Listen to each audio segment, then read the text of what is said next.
doesn't quite know. Everyone's leaving out the door. No titles to play, the gamers snore. Console wars need more than name. Phil's dilemma, what a shame.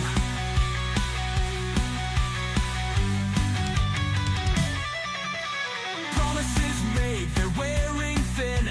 Without the games, it's hard to win. A shiny console, but nothing fresh. Xbox vision needs a mesh. Gamers crave the world's unseen. Phil's confusion's evergreen. Crafts of magic, tales untold. They yearn for sparks, treasures gold.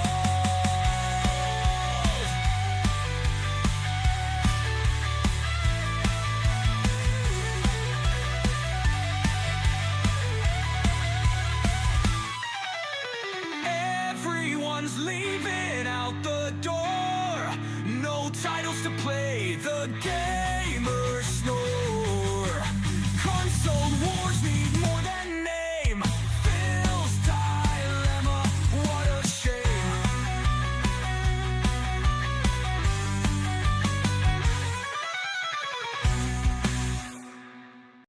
Out here grinding, spotlight shining, neon lights flicker, levels climbing. Gaming grindhouse, the vibe electric, joystick magic, moves kinetic. Coins clinking, dreams in my pocket, clock ticking, but I can't stop it. Controller in hand, call it my scepter. Fingers move fast, precision like a vector. Pixels explode, chaos in the frame. I score throne, crowned in the game. Again, in the game, in the game, in the game, in the game, in the game, in the game. I'm out here grinding at the gaming grindhouse, playing my symphony hands, never time out. Out grinding, shining, no rewinding. Out here grinding, my moment's blinding. Caffeine veins, I'm wired to the core. Enemies fall, the HP no more. Joystick warrior, reflexes supreme. Sweat drip slow, I'm chasing the dream. Glitch in the matrix, I'm the debug king. Every round a victory ring.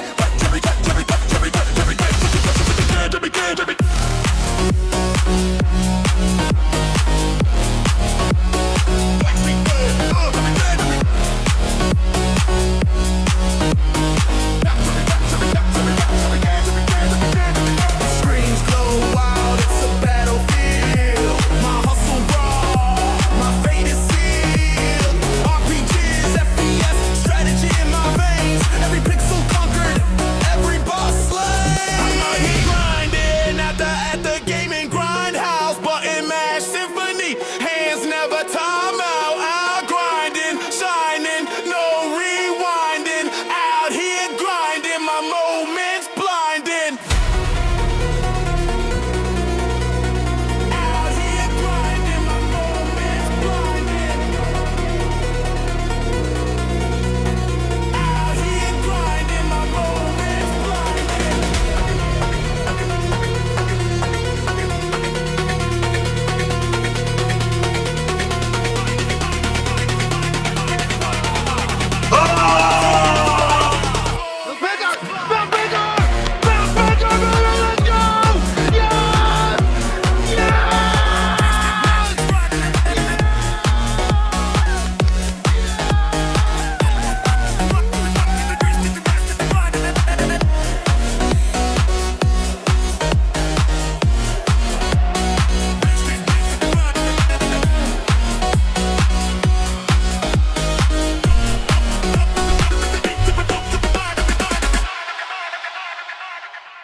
Yo, what's up, grinders? How you doing?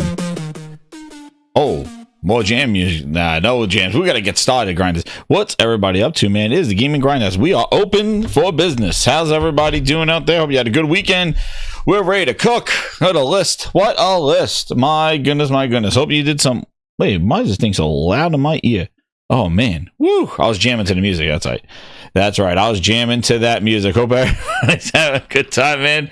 Hit that like button, grinders. We're going to get ready for that grind. What's up, Andy, Mr. B. Albert, Cricket Vulture, John Wayne, Ryan, Wild Wolf, Shusham, Michael Meridian in the house, Picard. We got Diablo, Curse, Kane, Ron M. You got Ryan again. Who else is in here? We had Dog Zone in the house. He goes, Microsoft is trying to push the remaining Xbox fans to PC, dude. Yo, it has been a wild weekend, man. The fallout of what happened, the breaking news on Friday, had been crazy. Albert Gouchard, Leech, what's up? How you doing, man? Anonymous Boss, member for 17 months. He goes, I'm plowing through. Pause. Making a point in a way that makes sense, bud. Oh, man. What's up, Anonymous Boss? Thank you again. Member for 17 months. I got to update my golden and silver platinum grinders. So I'll be updating that by the next show. So I'm going to be updating my charts there for that one. What's up, Pedro Martinez? The Pedro Martinez there. And you can see we got, I got some music. It's called the clickbait stuff. It's been going around because that's all I've been seeing this weekend has been craziness. People just going crazy with all the clickbait stuff. What's up, Jay Shep? How you doing, man? Silent Night, what's up? How you doing? And if you're new here, hit that subscribe button because we got a list of stuff to talk about. And this is gaming entertainment, man. We don't have any sources. We got our two eyeballs. That's all we do. We call it the way we see it. For Brizzle in the house, what's up, man? But Friday was a crazy show. I got a hands-on to the Xbox full screen experience on my MSI Core 8i. So I got the update before the Xbox ROG Ally X R Xbox. Handheld? Yeah, I got it before Phil. It's incredible. And yeah, I showed it hands-on. I also put some short clips out there so you could see it. And as we were doing that, the price increased. That's like AK Do Sensible in the house. So check out that Friday for an instant reaction of the price thing. But over the weekend, things got messy. And now we're seeing more and more stuff. And I have to say, there's a lot to be everybody, like the glazing that goes on with the Xbox. I came back from the future. Marty McFly, Compost Surf. But like the thing is that there's a lot of things here, and we got some stuff to talk about of just like what is the future of this platform? And how do they still, like, I know they got nothing left. But they are just like still riding that Xbox bandwagon stuff. I just don't get it. There are a lot of concerning things, like questionable things that you're like, what's going on with the business? Like, and if we're asking that question, what's up, Jenna Hayes? If we're asking that, you could imagine what the developers must be saying. If we're like, yo, things don't line up, the console keeps increasing in price, there's other questionable decisions that they're making, and things that the retailers, like a lot of stuff's going down that it's like, who's going to buy the next one? What is the situation going on here? But if we are asking, I can't imagine what the developers are asking. What Phil's is glazing them with some monies. Thrifty, aggressively average gamer member, 29 months. He goes, Jez Grinders, Microsoft is sending a clear messaging that they don't want new console users. Also, 29 months. Hit that like button. That's right. Thank you, Thrifty. And if Thrifty, you're still around, you could jump into the waiting room if you wanted to jump on here, talk about some of these topics here too. Josh Ayers, member of 30 months. That's right, 30 months. Oh man, I got to update that thing. He gone platinum. We're going to have a new level for Josh Ayers. He's an OG grinder. 30 months. Yes, yeah, that's right. Holy crap. Celebrating 30 months. My goodness, you guys, the OGs in the house. And if that don't tell you something for the new grinders, we got some OG grinders in here, believe me. And we don't talk the horse shit. We talk the real deal, what's going on here. But let's give a shout out to those OG members right there. In the house. Dog Zone says, Microsoft pushing people to reinvent the PC. I don't know where they're going. Who knows, Compost Smurf? But let's jump into these topics here, and we'll get to it. And man, what is it? What is it? More sad Perfect Dark news. More sad news. And then we got the devs now. The PS5 Pro. I got some grinds of my gears on that stuff. We got a whole bunch of member questions, like 8 of them. So we're gonna go through some of those member questions. Lenovo Legion Go 2 canceling pre-orders. Self-explanatory. I don't know why. Phil's ROG Ally XBOX that everybody was hyping about a few months ago now don't even have a price. Handheld? Still. We're going to almost go to October. We may get a price by the end of this week. The ESA Data report, real data, not Glazenia, but we actually have ESA 2025 data report, not Glazenia going, yo, I got some, I don't know if I bookmarked some of that Glazenia, man. That Alenia Analytics, yo, how nobody be going after them. I gotta shake my head. Have nobody be going after them. That is a Jason Schreier article, a novella. To what the hell is Glazinia Analytics? What is it? I have no clue, but they're saying people making their money back, dude. I gotta show you that. And holy crap, who is that? 8K Do Sensible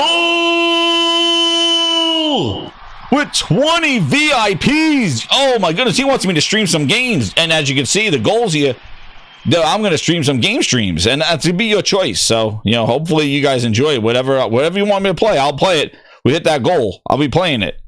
Because holy shit, yo, thank you so much, AK Dudensible. I got to hit him hit with the songs. He got to get hit with that, with a bomb, man. He got that bomb. Holy crap on me. What a way to start off. He wants to see me grind those gears.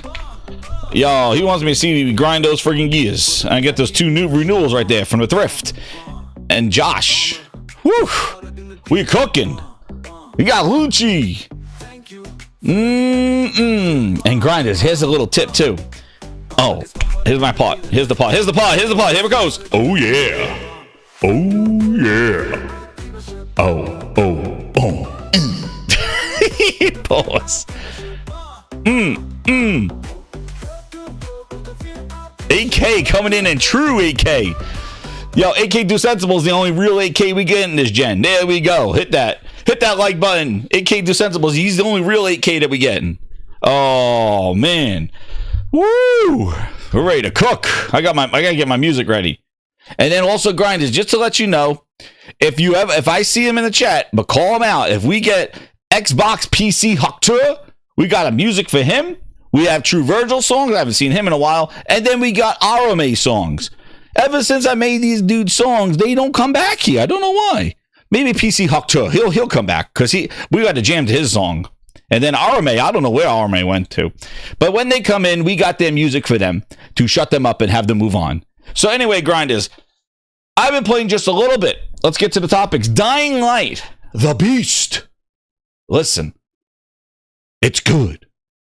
It's good, man. I've been playing Dying Light, the Beast. I only played a few hours of it, but man, it is good. It looks good.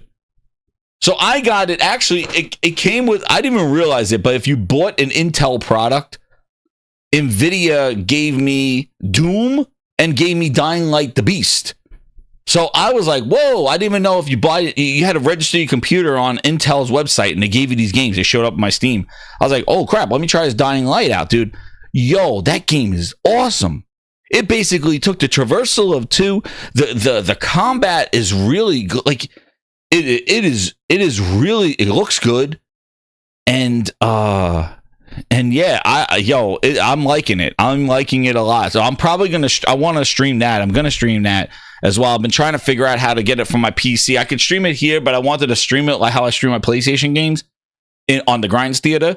So I've been setting that up so I could do more streams from there. Plus, what's awesome is that by hooking up my laptop to the Grinds Theater, I'm able to play that, stream from that, but also we could do retro nights. I could hang out over there and we could play all those retro games that we were talking about last week.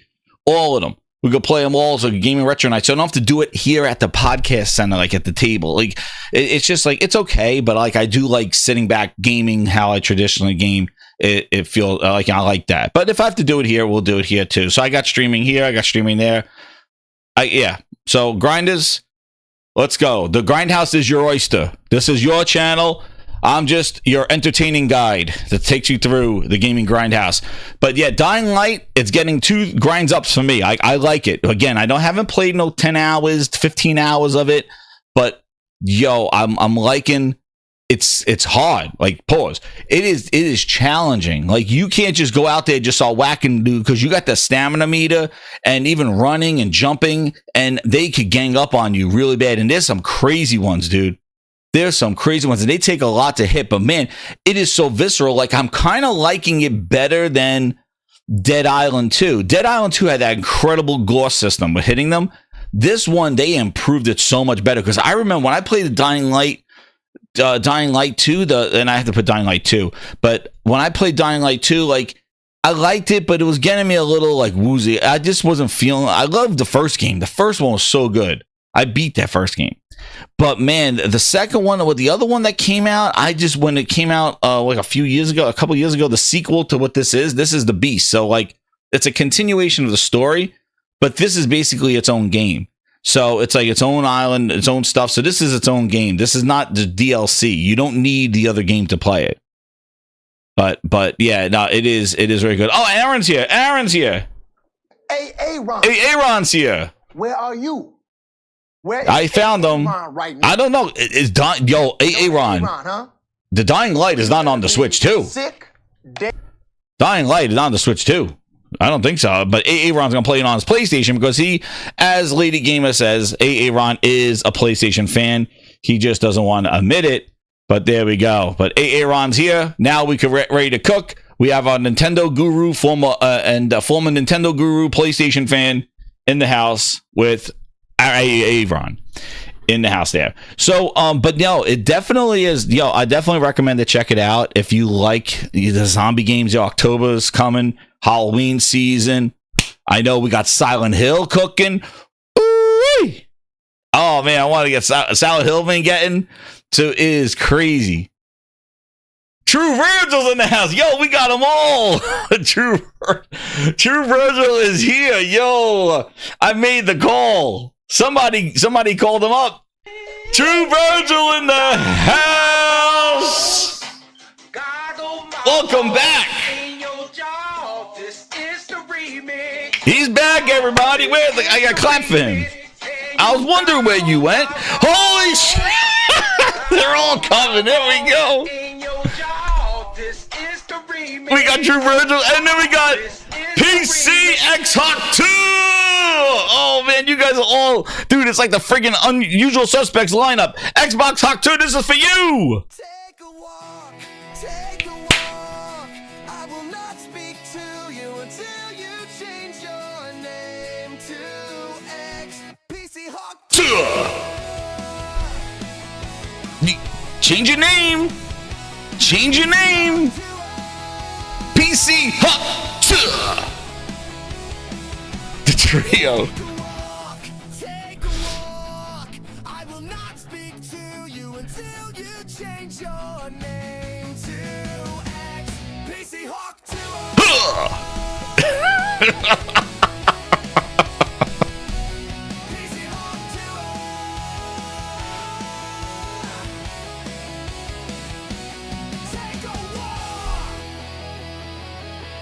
All right, there you go, the PC Hawk Tour. Man, and now you know, whenever True Virgil's around, you got to watch him. He's going to get those VIP memberships. He's going to get them. He's going to be a member again and complain. Yo, he's going to be a member and complain. He's going to be right there. It's True Virgil right there. Yo, you know what happens. Because, yo, bootleg ain't doing you any favors, True Virgil. That's all I gotta say about that. Is why they're all here. They're all having a great time. Yo, all we need to complete the 3 C's is Arame, and we got them all, man. We're gonna have a whole musical album. Xbox Bingo. Dude, we did it. We did Xbox Bingo. So, well, since True Virgil's here, True Virgil, I am sure your balls are all tied up about Perfect Dark. And I'm sure you're going to tell me how you don't care about Perfect Dark. But man, oh man, just when you think we got enough, just when you think they stomped on my heart enough, just when you think they said, you know what, Jez, you know what, Grindhouse, not only did we cancel Perfect Dark, not only did we shut down the initiative and the coffee machine, not only did we do that, but then on top of that, we hoarded out to Crystal Dynamics, maker of Times Square Spider-Man and Bootleg Avengers. And then it's like, oh shit, oh, but wait, we're not done with that. We're going to shut them down too and not let them use Take-Two to extend Perfect Dark. And it's like, yo, oh, gut punch, nut punch. Oh man, how much more can I take, man? What are you doing?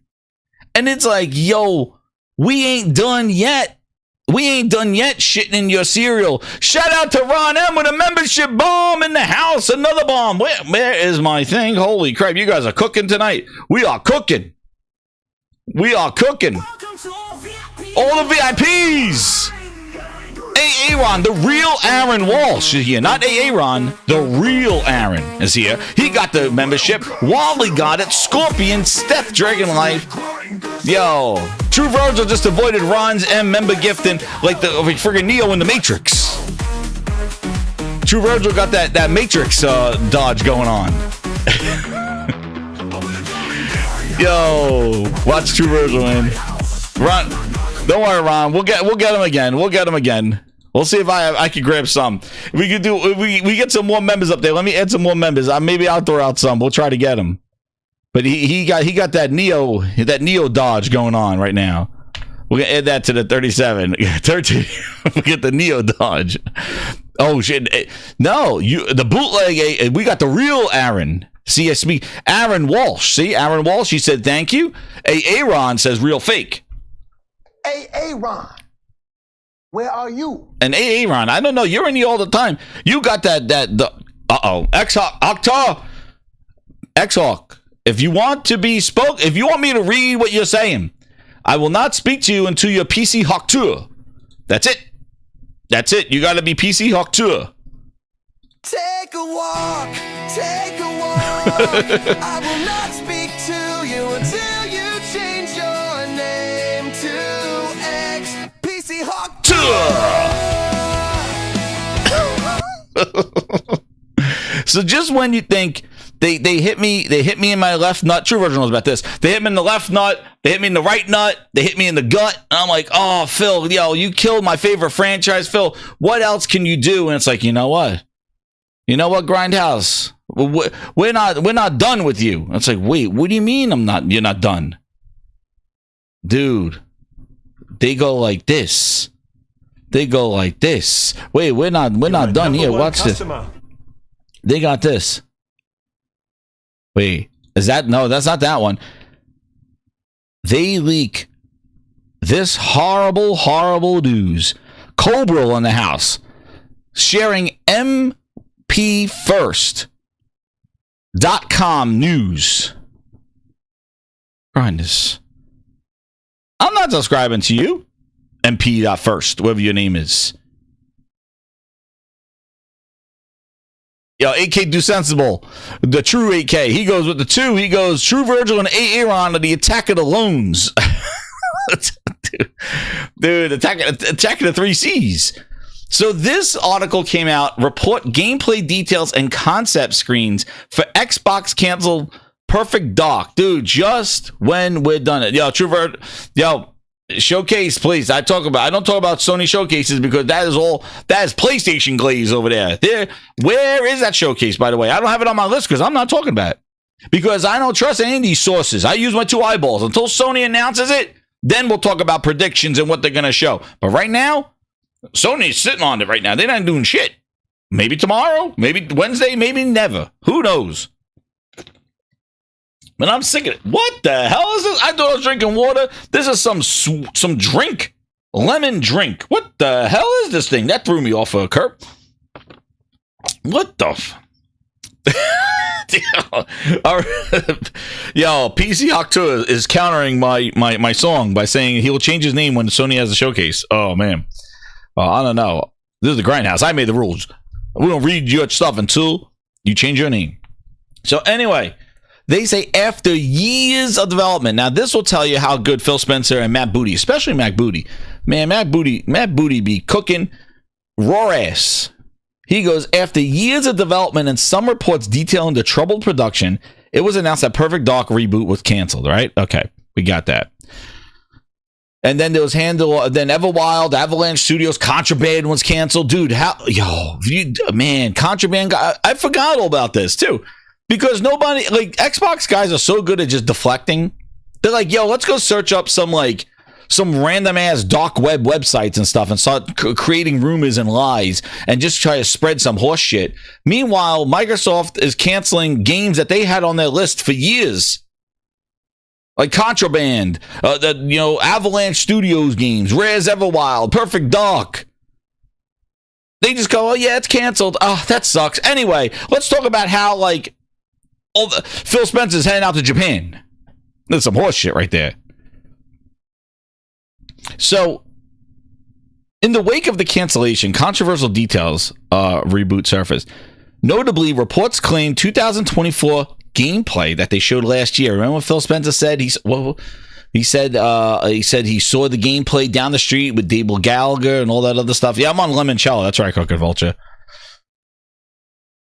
It was essentially fake and not representative of the final game. We covered that here. Like, it wasn't really it was like had to be played that way. So it wasn't really super real. Like, it wasn't somebody, like, they were playing it, but it was like coordinated and all that stuff.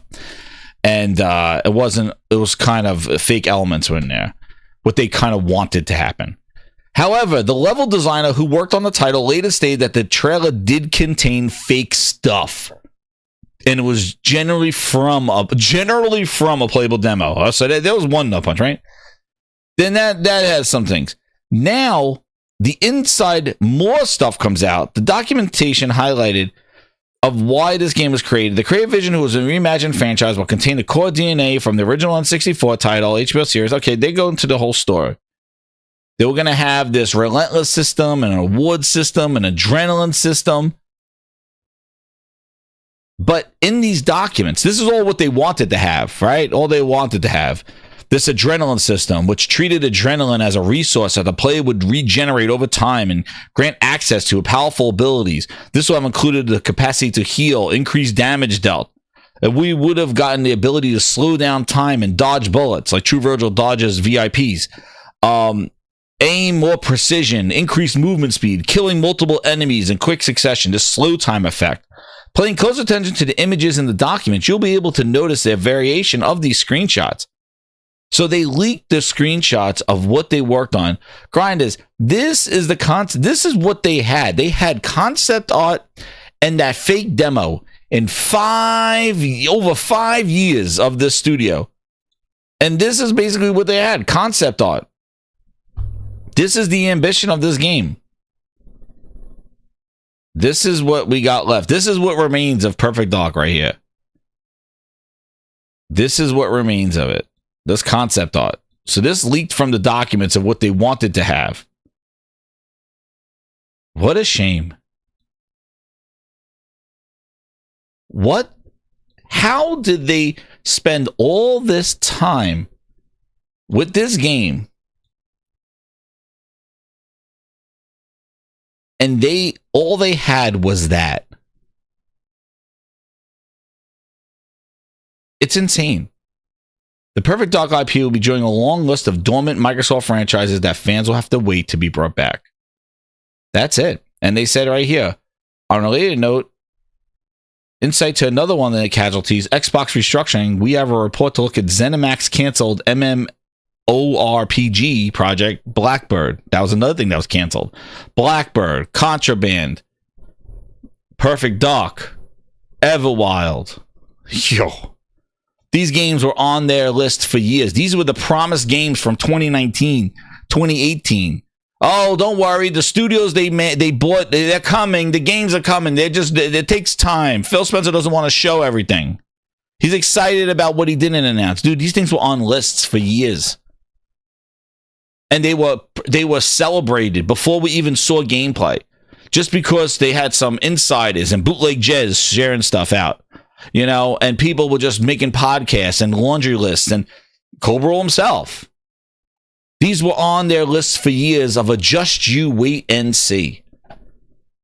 That's what it is. Just you wait and see. And then my favorite franchise now has gone to shit. And now it goes into the vault of Xbox ass. And Matt Booty owns it all. Holy shit on me, yo! 8K, dude, sensible. And he got True Virgil. Oh, man, there's no dodging that one. True Virgil, he got him. Oh! VIP membership on. You're welcome, True Virgil. You better thank AK Do Sensible. He got True Virgil, JK Gamer, J Gamer, Log Hog, Beyond PC Gaming. Oh shit, Octavo Cruise, The Blaze, Jay Shanks. Yo, True Virgil, he got you. Oh man, where the Herman Nuts? There we go. Where is he? There you are. It's so good to see True Virgil back underneath Herman's nuts. Oh man, I never moved him because I knew he'd stay there. Oh man. Yo, thank you, AK man. He cooking. Oh man. Yo. And Aaron's trolling him. Yo, man, the C's. You kick the C's at the knees, man. Yo, thank you so much, AK Duzetzel, for cooking. He cooking, man. Help him out, man. We got, yo, where are we now? I got to get to my stuff. Yo, Grinders, we going crazy tonight. Holy crap. Yo, we're getting that stream going to be cooking. We got that stream. There it is. We had a 37. We got 57. Yep. VIP stream coming your way. There we go. We're good on that one. So you're gonna let me know in the comments of the show what you want me to stream, and yeah, and we'll get I'll put a vote out there and see what we'll do. But thank you. Yeah, man, we're going crazy, man. Make the man mod. Make the man mod. But isn't it so sad, dude, that it's crazy that that you know this game is never gonna see this light, and it's such a franchise that they own for all these years. But man, and it says here, the leak said it suggested slow development. That's right, 45 in the last few minutes. That's right, man. I don't know. I think I'm man them right. I gotta go back look tapes. I think we got 45. We got it. Don't poop in the pool again. Yo, it's craziness. But yeah, know what I'll do is if we do, I'll keep this here. So we got a game stream, and then we'll do I'll just put it here. We'll do another song, because I got another song there for that one there, just to put that there. What's up, Anthony Dixon? How you doing, man? King Turbo. But yeah, Perfect Dark reboot leaks suggest slow development from the Xbox studio. The Initiative and Crystal Dynamics reboot appear to have leaked, seemingly reveal slow development. So why didn't it go as checked? You could look at the original Perfect Dark achievements and actually collect instead. The Perfect Dark reboot was confirmed to be canceled July 2025. Leaks suggest give us an idea what the developer of the Initiative, what was going on with the Initiative. So this is it. So ready? Look at this stuff. Supposedly, this was from internal document screenshots, which I just showed, dated to close the game's cancellation early this year. The market angle. The team wanted to fill a gap in the espionage secret agent genre. Yo. Infinite development. That's right, Mad Joe. Infinite development. Didn't I mention, like, there's really not a lot of espionage. That's right, Neil. Neil's on the 24 there. But, like, there's really not an espionage secret agent game. Like, you know, we have a little bit of it. But, like I said, Splinter Cell, we really don't have those kind of games that way. You know, the Splinter Cell type games. Even Rainbow Six hasn't really done anything. You know, they just keep doing their stuff. So, it's like the spy and having all these gadgets and stuff. I guess we got Bond coming out. There's not a lot of what we used to get, man. We used to get all the crazy stuff. We used to have all the stuff, Splinter Cell versus Metal Gear, and then all the, and we haven't had a new one. Metal Gear Solid and 007 weren't active at the time. Both are now making a comeback with Metal Gear Solid, Snake Eater, and 007. Don't you see? The marketing angle was like, oh, this espionage stuff is coming back. Create a vision, reimagine Perfect Dark while retaining N64 Originals DNA. The N64's original DNA, not the 360. Right? The N64's version. Inspired by HBO's Westworld reboot approach. Here's the development status. The initiative was working on a vertical slice 1 as of April. The slice was tied to season 1. Yo! slap me on the ass and call me True Virgil. Yo, season who? Season what? Season what? Oh my God, they were gonna make this episodic. They knew this was gonna be a seasonal game. Holy shit on me! Oh my God, they were gonna make this season 1? The initiative was working on Vertical Slice 1 as of April. This slice was tied to Season 1, supporting reports of an episodic release format. Holy shit on me. Grinders. I remember when those rumors, episodic. Woo. Man. Mentioned the relentless system, reward system. Adrenaline system, that's what we just spoke about. Slow motion, dodging and aiming, chain kills, world design, concept art features Cairo and futuristic locations. Described as eco sci-fi, blending futurism with sustainable green environments. Despite the strong environment work, the project was canceled. Yo, Vertical Slice 1 tied to Season 1, dude. I bet you they were gonna have each like an area like that world, like that area, then Cairo would have been that, and then they probably would have said, okay, now you're gonna go to Japan or something. That will be Season 2. Holy crap, man.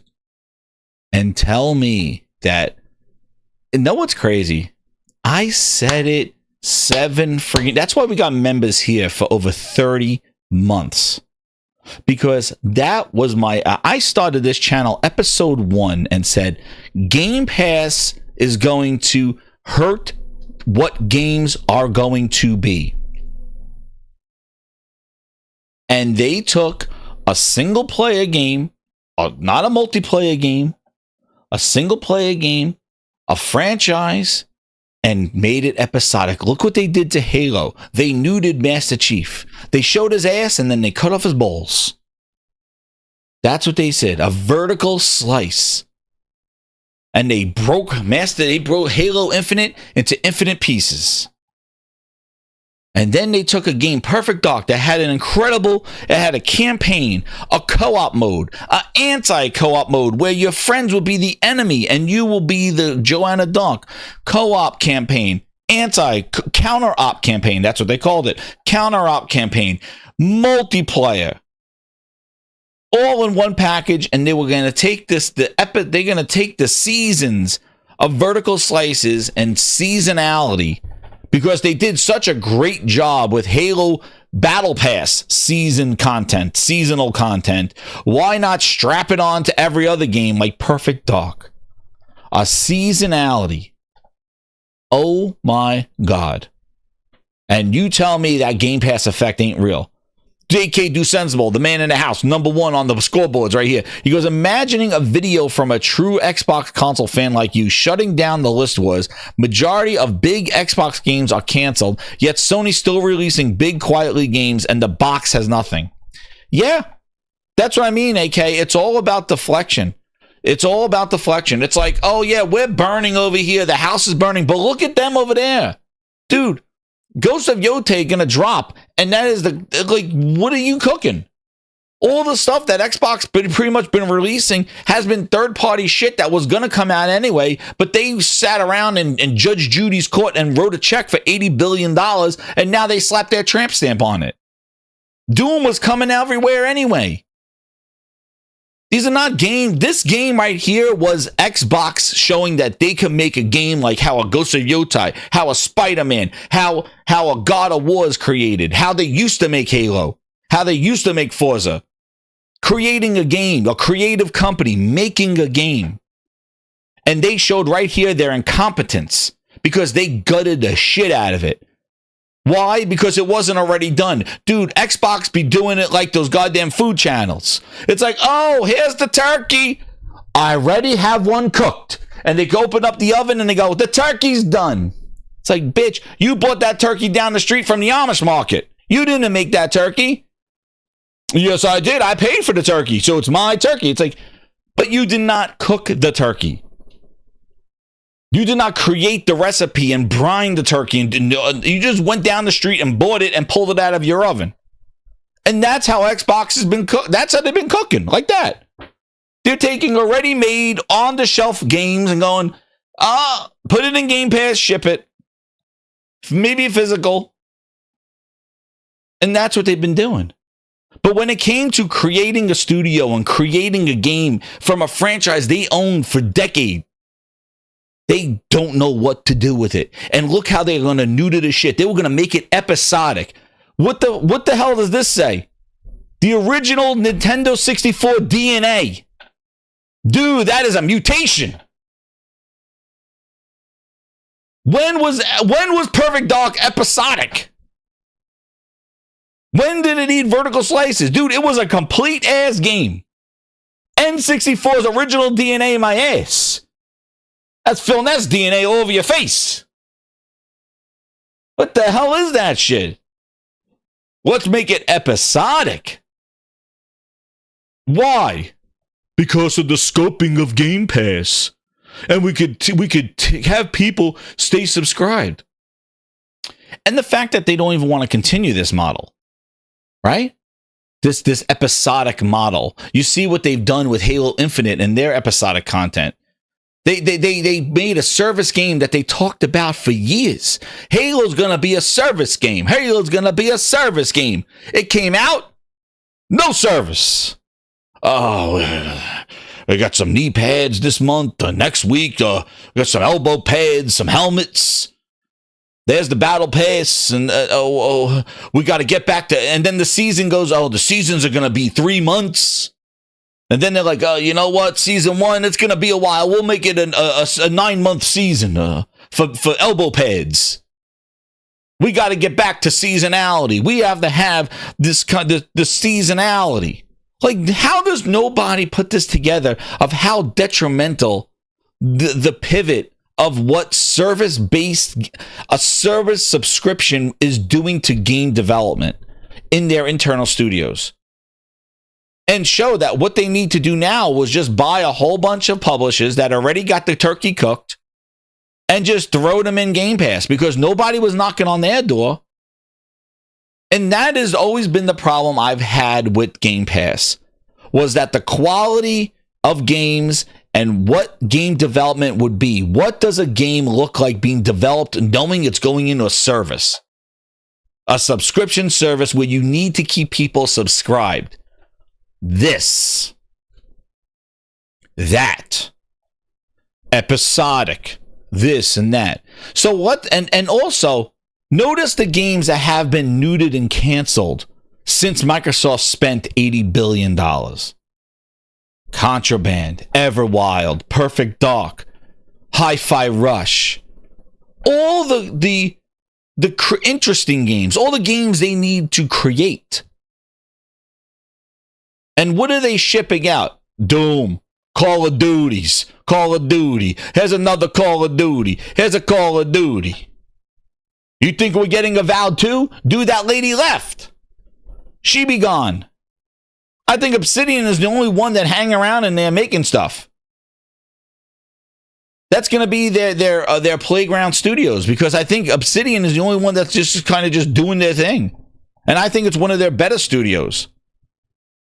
But everything else has fallen by the wayside. Forza Motorsport, done. Playground's going to take that franchise now. Turn 10 is turn gone. Because they turn Forza into we'll fix it later as we go. We'll learn. And Forza was always a complete project with content to come to add to it. It was never this like, oh, we'll fix it over time shit. Forza Motorsport was never that. Forza Motorsport was the quality complete game. Hell, it was the only game that ran at 1080p 60 on the Xbox VCR 1. It was their only way for them to claim that the system did 1080p 60 when everybody was making fun of 900p. Forza Motorsport launched. It was the only game that did 4K 60 with the Xbox One X. It was the tentpole title, as Herman will say it, that demonstrated the capabilities of their Forza tech with the console. And then We have Forza Motorsport face down, ass up edition. And now we're pretty much gutted with that one. It's gone. Optimization on PC sucked ass. The content sucked ass. The way you unlock the systems was based off of Game Pass because they knew it was coming to Game Pass. So the way they made it was like, oh yeah, let's do these coins and those all the casino shit. Have this how you unlock. You have to level up your cars. Car level 5. People hated it before it got launched. They said, nah, you'll get it onto it. You'll feel it better. And then people said, no, we still hate it. Oh, okay, we'll learn and we fixed it. You don't have to level up your cars anymore and just grind each car. Well, why was the grind there? The grind was there because Game Pass. Where it released, they needed to keep people engaged. So let you grind out each car to level it up to upgrade it.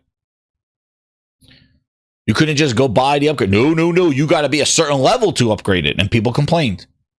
Because they Game Passified Forza Motorsport. And then guess what they did? They destroyed the franchise. Forza Motorsport is done. Horizon is going to be the new Forza. That's where you'll see it. And Playground Games got that taken over. Horrible. Horrible. But this was the complaint I had from day one. When they said everything we ever will do will be launched in this service. And at the time, it was $10 a month. I was like, wow, that sounds great. But what does the games look like? Does that mean the games are watered down? Huh? Does that mean the games are episodic? Huh?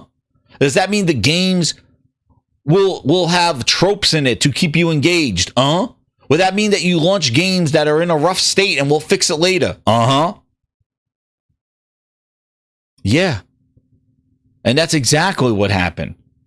Ship it at 30. Artist vision. My ass vision. Developer's vision. There was no vision.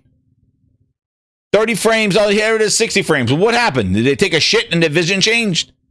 What happened? All of a sudden, you told me 30 frames was Starfield's vision.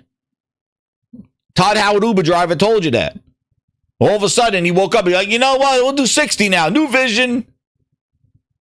What happened? Because you just made us play a year at 30 frames on the console. That's supposed to be the most powerful console in the world with stripper glitter from Aaron Greenberg strippers. Now costing $800. And then you say, well, wait, we'll fix it later. Really? This is what we're doing here? But then they realized that they could just go buy the turkey down the block, throw it in the oven, pull it out their ass, and go, look, it's an Xbox. Put it in Game Pass. And we'll just suck ass. There we go. And that's what they're doing. That's what they're doing. They bought off-the-shelf games for a high cost. They're shipping them everywhere, and they're using that shipping it everywhere money, that third-party money, to offset the loss they take by putting it in Game Pass. And what you see is what we're going to talk about later as to what's going on with the Xbox console. But this is very disappointing, and this is another kick in the nuts, punch in the stomach, slap in the face for one of my favorite franchises. That's why I'm spending so much time on it, because I can't believe canceling it. It's like, dude, it's like it's still getting killed again after it got killed the first time. It's like, yeah, not only did we cancel Perfect Dark, but let's tell you how bad it was happening and what we were doing for 6 years. You imagine waiting 5-7 years for a game? Dude, it's like Halo all over again. Why are we in this 7-year cycle with Forza Motorsport, Halo Infinite, where these games go 7-6 years and they come out with barren content? And the initiative was this was going to happen the same thing. Maybe I'm happy they canceled it because they were building Season 1 fake gameplay. Season 1 fake gameplay. This game was going to ship, what, 7 years later, maybe a year or two from now, and go what?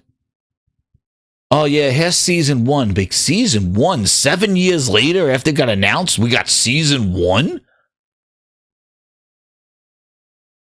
How long is it? About 4 or 5 hours, Season 1. Season 1. And what they realize is that the development cost, it costs money to create something.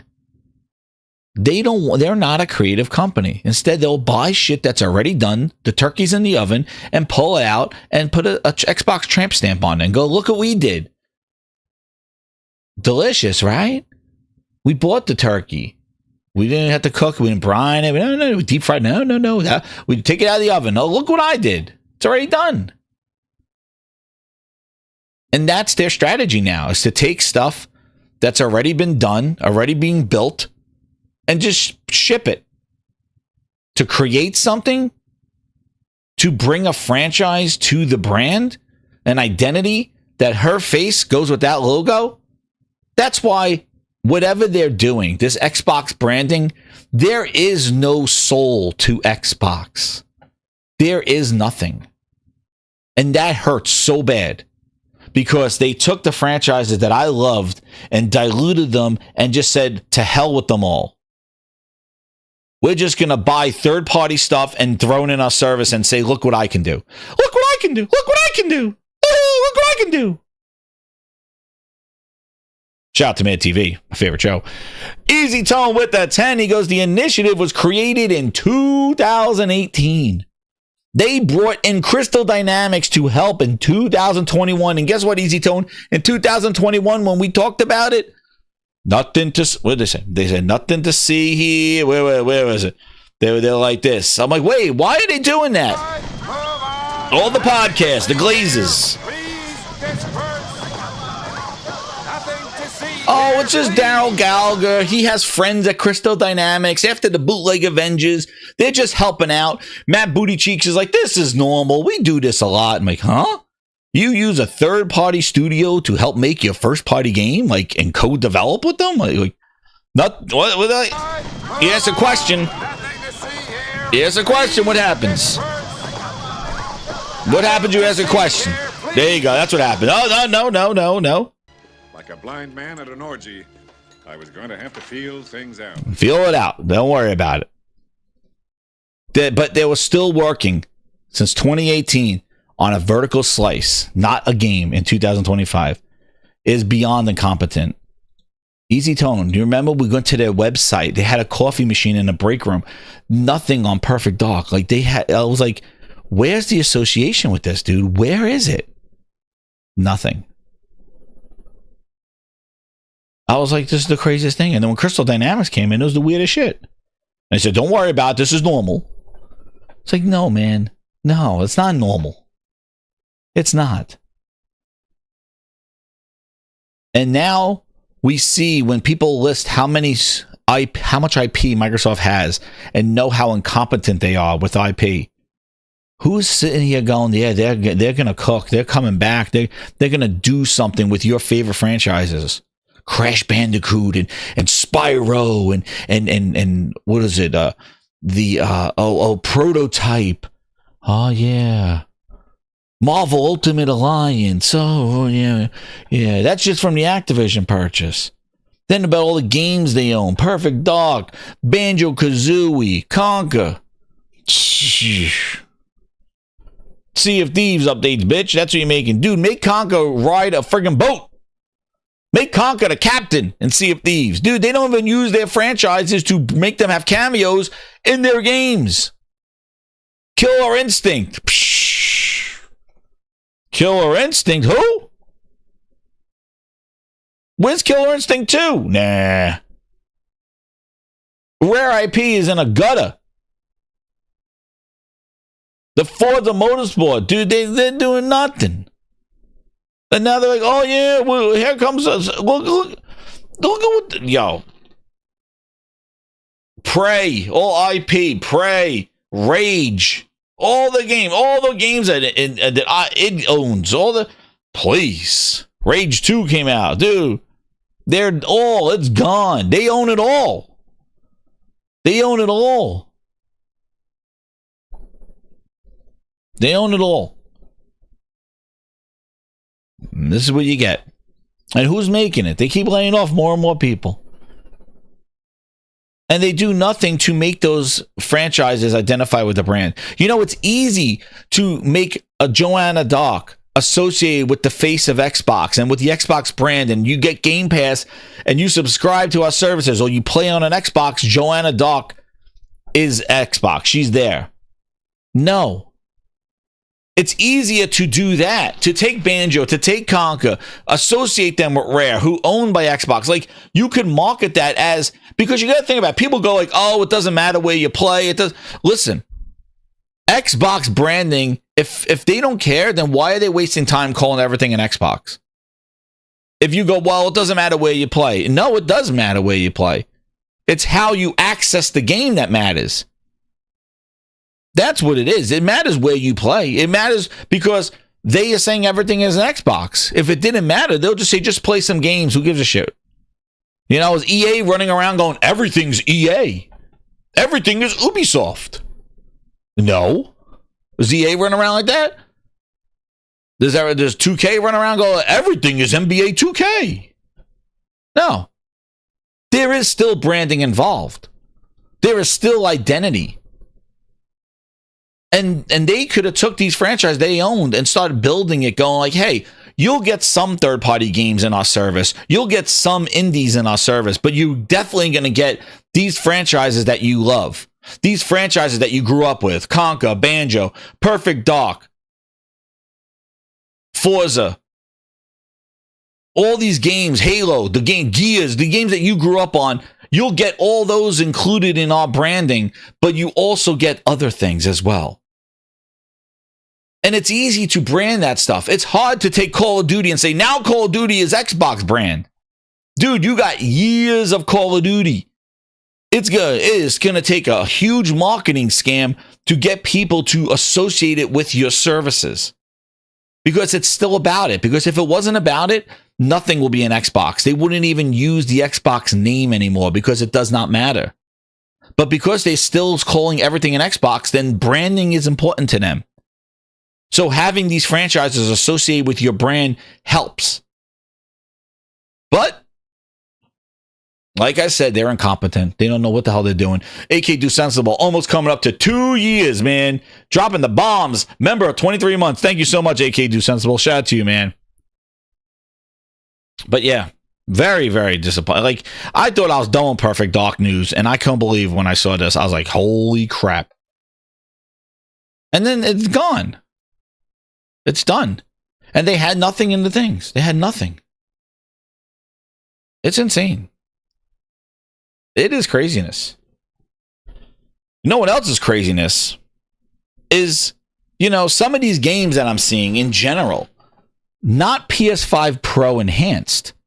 Metal Gear being one of them. Some games not even utilizing the PSSR effectively. The latest was this latest one here was which one do we got here? Now it seems to me that the what game was it? Oh crap, sorry. Silent Hill F, that's going to be coming out now. Reviewed today on Digital Foundry. The PS5 and PS5 Pro impressive new series. It's saying that some unfortunate reconstruction of PSSR problems. Then there's some games that are not supporting PS5 Pro at all. And I'm just like, you know, I'm surprised. Like Metal Gear was a strange one. Silent Hill now has some issues with the Pro on stuff. And, you know, like you look at it, what they're showing over here in Digital Foundry, dumbfounded Digital Foundry. And it's like, well, who do we blame? Like Cerny gave the tools, right? What's going on? Silent Hill F on PS5, dude. A UE5 horror showcase. Again, UE5. UE5. We got this UE5, man. It is just, I don't know what the hell's going on with it. But it's just, I'm noticing more and more games. Like Borderlands doesn't support it's not Pro enhanced. Dude, what, like my question is, this is the thing. Why would you give Borderlands 4 a state of play when it is not even using your top console? Like, why would you give Borderlands 4? Like, Borderlands 4 doesn't support the PS5 Pro. What the hell will Sony do that marketing and give them a state of play and have a whole show and Sony branding, and then you look and it's not PS5 Pro enhanced? And then this PSSR stuff. Like, I just don't get it. Like, I just don't get it. Like, and then you're saying, like, Wana says FSR4 is not coming to PS5 Pro fast enough. Dude, they just want it off the shelf. Like, it is really crazy. So I just, you know, some of these things are weird. You know, the artifacting that you see and the PSSR, but I thought PSSR was going to be things that they're going to use in PSSR 2. Like, look at the Pro Enhanced mode. Look how blurry that is compared to the quality mode on the PS5. I don't know if you can see it, but yeah, there's some issues going on. Hopefully it'll be patched out, but I'm going to talk about the games that just don't support it. And the fact that they're marketed by Sony. I'm like, excuse me, like, if we're going to market by you, you better be using our features of our platform, right? Gearbox, which that Borderlands 4 has been a shit show. That, well, PSSR and PS5 support is the least of its problems. That friggin' not optimized game. And I didn't buy it. I'm waiting. I'll wait for that Randy Fisher to realize that he ate a ball and realize that he should shut the hell up and get to work and fix his shit before I go buy his game and put it on sale. But I don't understand how you got the whole, state of play with Borderlands, and meanwhile the shit doesn't have a Pro Enhanced next to it. Herman, why's your ass up? What's the third-party relationships going on here? So I don't even know about this Silent Hill. And what's crazy is I bought Silent Hill on PC. I don't know. I don't know this shit, because I don't know. See, we don't know what the waiting is. Like, is this something that's going to be a day one patch? Is this something that they're going to, we heard you in a month and we're going to fix it later when the game's 10% off? That's what as a consumer, I'm not liking this shit. I'm not liking this stuff here. Like, there's no time. We'll fix it immediately. You know, Digital Foundry comes out bamboozled, flabbergasted, and it's like, we'll fix it. Just like the Wukong thing on Xbox. Global illumination, just not there. Like, yo, that's messed up for people buying games. That's some bull. Oh, we've patched it out a week and a half later. Like, that's messed up. So, you know what? I don't know. I gotta wait. We gotta see what the hell's going down, man. But you're right, Mr. Tennis. It hasn't been a good look. Like, it's really all over the place. UE5 is a friggin' disaster. And I want to know Tim Sweeney with his big ass mouth. Where's the interview with his ass? He got a lot to say. Tim Sweeney, what the hell? He's like, oh, well, they just don't know how to use it, he said. Unreal 5, they don't know how to use it. No, bitch. The tools are broken. Because it's not just one game, man. It is everything. Unreal Engine sucks across everything. Consoles and PCs. You have 2 generations of cards on PC that can't even, that are getting jitters and all this other shit, dude. He did blame the devs. Mr. Big Mouth himself, Tim Sweeney. They all need a kick in the nuts. Especially his stupid ass made the Unreal Engine 5 debut on the PlayStation 5. Meanwhile, the shit can't even run on PC. This son of a bitch. This son of a bitch was like, look at this. He was like, oh, you know what? Where is it? Unreal 5 Reveal PS5. This guy made this horse shit. Look, 18 million views. They revealed it on the PS5. This Unreal Engine 5 horse shit that we were glazed. Dude, we were glazed on this shit. Look at them. There they are. Where are these 2 dudes? Brian Karras, Jerome? Get an interview with these motherfuckers. I want to find out what's going on with Unreal 5. They were here day one? Tell me, bitch. Stormed where we thought we could push forward the state-of-the-art. You pushed my ass. There were 2 The 50 series cards weren't even out yet. First, dynamic global illumination. This bullshit. Beautiful bounce lighting, instantaneous. Yeah. Look. All running on a PS5 base, not a Pro, a base. This was it. It wasn't running on the 4090s PCs that could shoot rockets. They showed it on a PlayStation. Take a look at some of the key features. These son of a bitch and glazing devs. Much of what you see was built with Quixel Megascan assets. Yeah, mega my balls. Mega my balls. I'm exciting life now. Breakfast to go. You're gonna love my nuts. Watch this. You can do everything. My balls are mega ray traced. Thanks to virtual texturing, They all use 8K textures. Yeah, as well. 8K no, the only 8K is 8K do sensible in the chat. Bullshit 8K. There are over 1 billion triangles of source billion balls, bitch. frame that Nanite I can go crunches down directly to losslessly blacknets. to around 20 million drawn triangles. What does that many triangles look like? This isn't noise. These are No, it is triangles, noise, each because a you're different bullshitting color. all of us. Most are so small that they look like noise.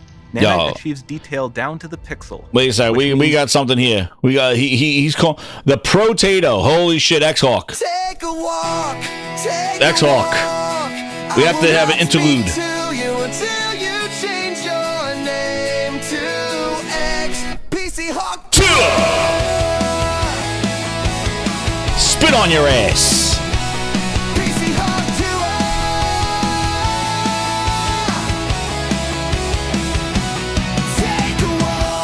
take a walk. Dude, they put that shit on the Series S.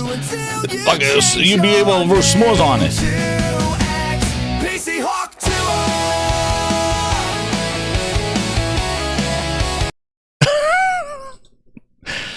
Dude, Xbox wasn't even near this shit. That's all I'm telling you right now, dude. The Xbox wasn't near this shit. Reverb allows us to measure reverberation characteristics of real spaces. Reverberate these like actual nuts! caves that we sampled and reproduce them in virtual spaces. Sound field rendering allows us to record and play Where back are these two spatialized dudes? Where are they telling me 5 years later where people can't even get the game to run right on PC and they got these All of showing this adds up to a bullshit more on immersive PS5? experience. The Pro should be rendering this shit in 18K. The 5,000, the 500 series cards, the 5,000 series cards should be just smoking this. This swarm of bats was created with our Niagara. We got bootleg ass Borderlands for Particles in Randy Niagara can now talk Pitchford, to one goddamn another Elton and John looking understand their motherfucker, environment like never telling us before. that we have to deal with it.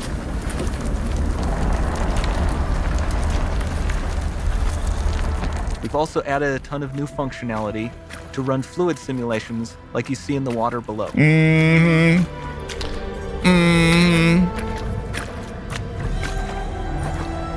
Oh yeah, she running. Modifies IK and body position to look more natural. For the character to more realistically. Wait a second, is that some Janky Joan animation We've there? added predictive foot placement and motion work. Oh yeah, that's dynamically exactly what Janky modifies Joan looked IK like. and body position to look more natural. For the character to more realistically interact with the environment, we've added the ability to trigger seamless contextual animation events, like her hand on the door. Looks promising. Oh, look at all the shimmy and load times. Dynamic TI is amazing, not just for speeding up iteration, but also for its impact on gameplay. Nice. Any light That's- source can move while that still might having be. beautiful Yo. bounce lighting. They bounce my balls. Tom, is Yeah, there watch this part. Yeah, we're flying through this shit. Well, let me see. What is the thing rendered at? 60 frames? Yeah, they won't. Yeah, let's put in 4K. Yeah. I have an exciting life now. Breakfast to go. You're gonna love my nuts. Watch this. You can do. The buried treasure is gemstones and juicy glaze. Yeah, right, yeah. The Borderlands stuttering. Borderland be stuttering. 5 years later, Borderland stuttering. Yeah. Borderland be stuttering. Please. Unreal Engine 5 reveal. Next gen real-time demo running on PS5. Yo. The buried treasure is gemstones of juicy glaze. Yo. Blackberries, raspberries. Yo. Yeah. And Tim Sweeney beaming on the depths. While we're stuttering all over the place. And Randy Pitchford says, deal with it. Elton John bitch. On X instead of fixing it. Yeah. I remember. 8 in there. Well, let's see.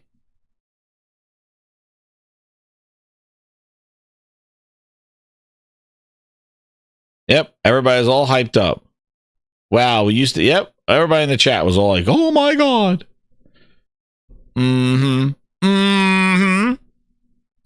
Oh. Well, grinders. That's it. It's been horrible, Mr. Tez. It's been horrible. Performance.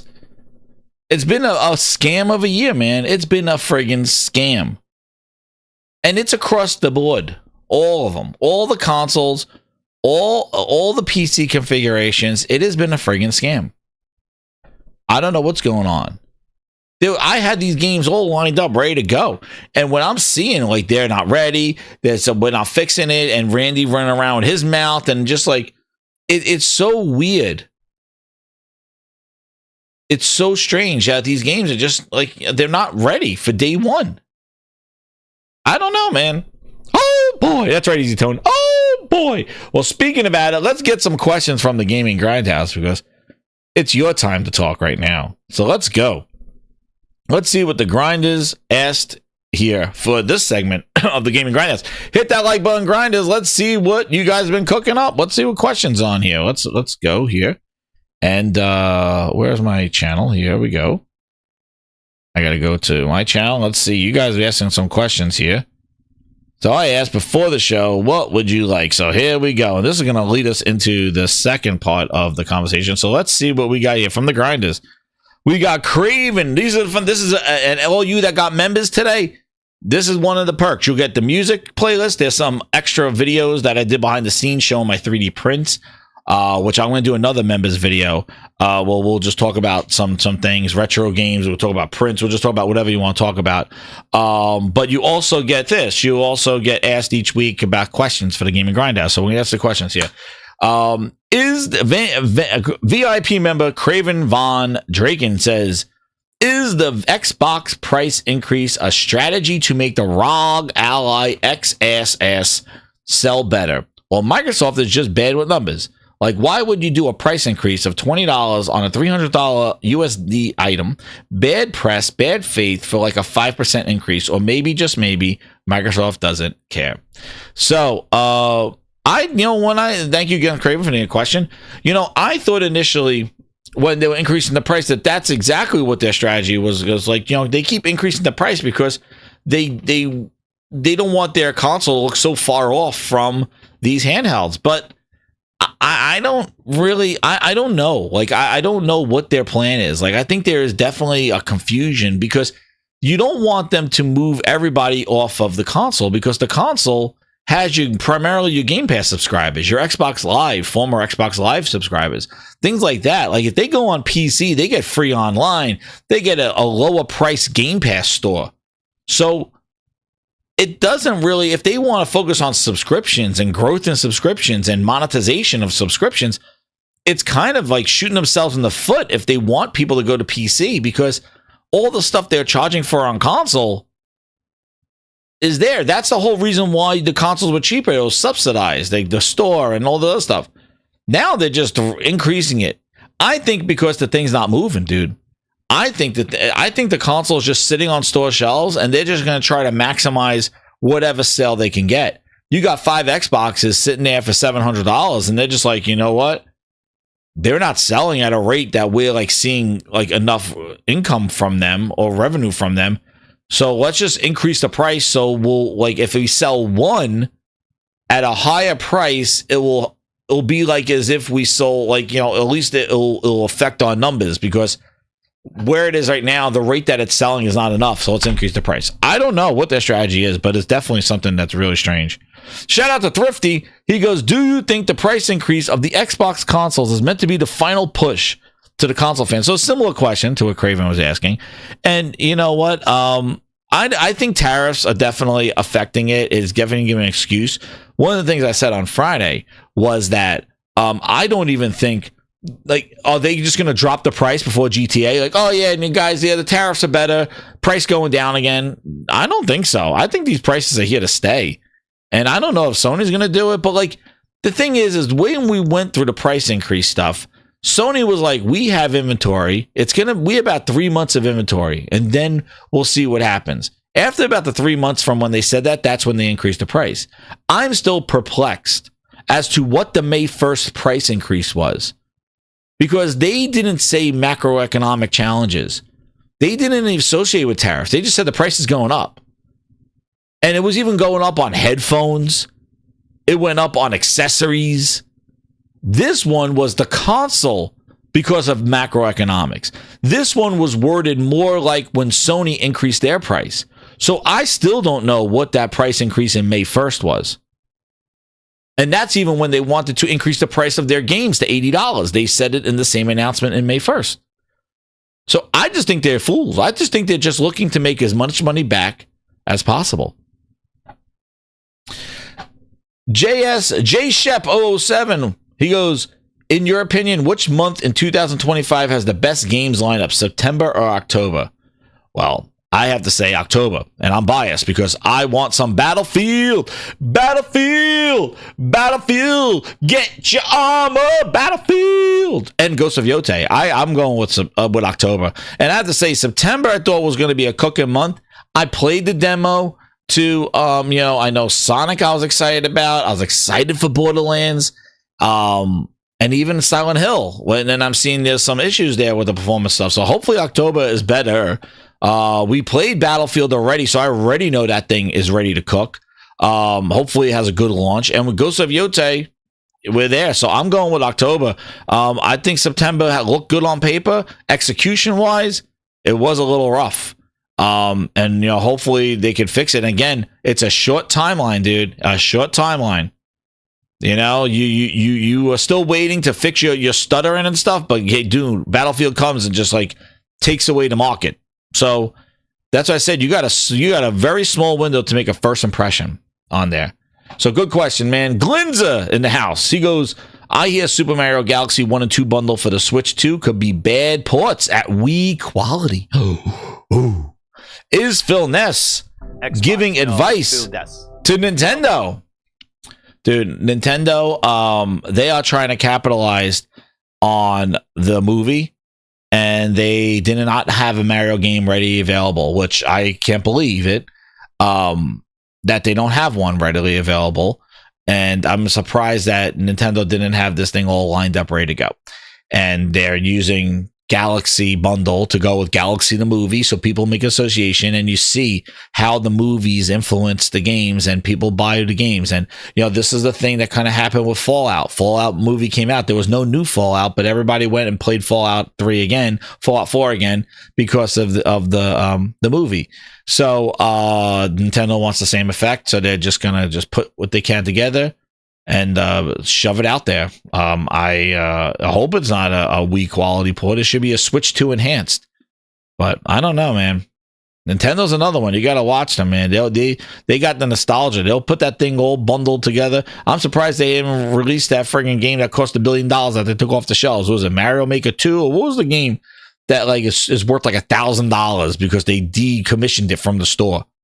Nintendo pulling all that crazy shit, dude. I don't know. Aaron, what do you think? Aaron, where are you? What do you think about this Galaxy Bundle 1 and 2? You think that's some Phil Ness, some Nintendo Ness, some Bowser Ness? I don't know. Aaron will tell us in the comments what he thinks about that. Vertical Slice. Oh, shit, Magna. Magna's 3D All-Stars, that's the game. Yeah, Aaron. That's when the guy put his digital. They decommissioned it from the store. The physical version of 3D All-Stars, boom, shot up. Oh, shit. Hey, Aaron, I pre-ordered it. Oh, man. I shouldn't even ask the question. He pre-ordered it already. $70. Aaron pre-ordered Nintendo Bundle Glazed Edition. Oh man, I shouldn't even answer the question. Oh man, Aaron. So no comment. He pre-ordered it already. He pre-ordered a game that. Oh man, Aaron. He pre-ordered it. Oh, Aaron, you can get a different song for this one. The Nintendo Glaze got these dudes showing these dude, games. I think we're all be glazed there. This is the glaze year. He had to. Yeah, man, we're all in the glaze hole. Oh man, Aaron pre-ordered it. He didn't even second guess it. Hey, Aaron, where are you?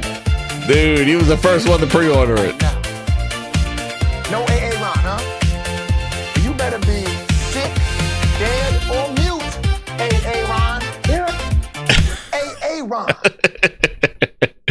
Oh man, Fuck, that's crazy.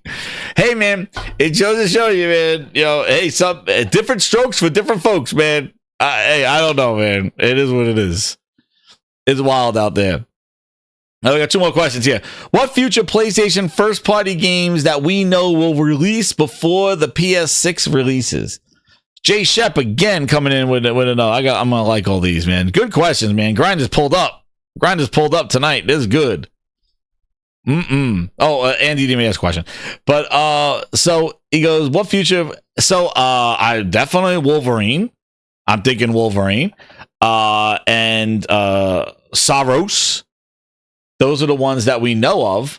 I think those will release. I think Wolverine's going to release. I do think that Spider-Man 3 may be the transition game. You know, I don't know about Cory Balrog's game, man. I don't know if that's going to be a transition game, like a PlayStation 5, 6, man. That's been going on for a while. He said he's been working on that.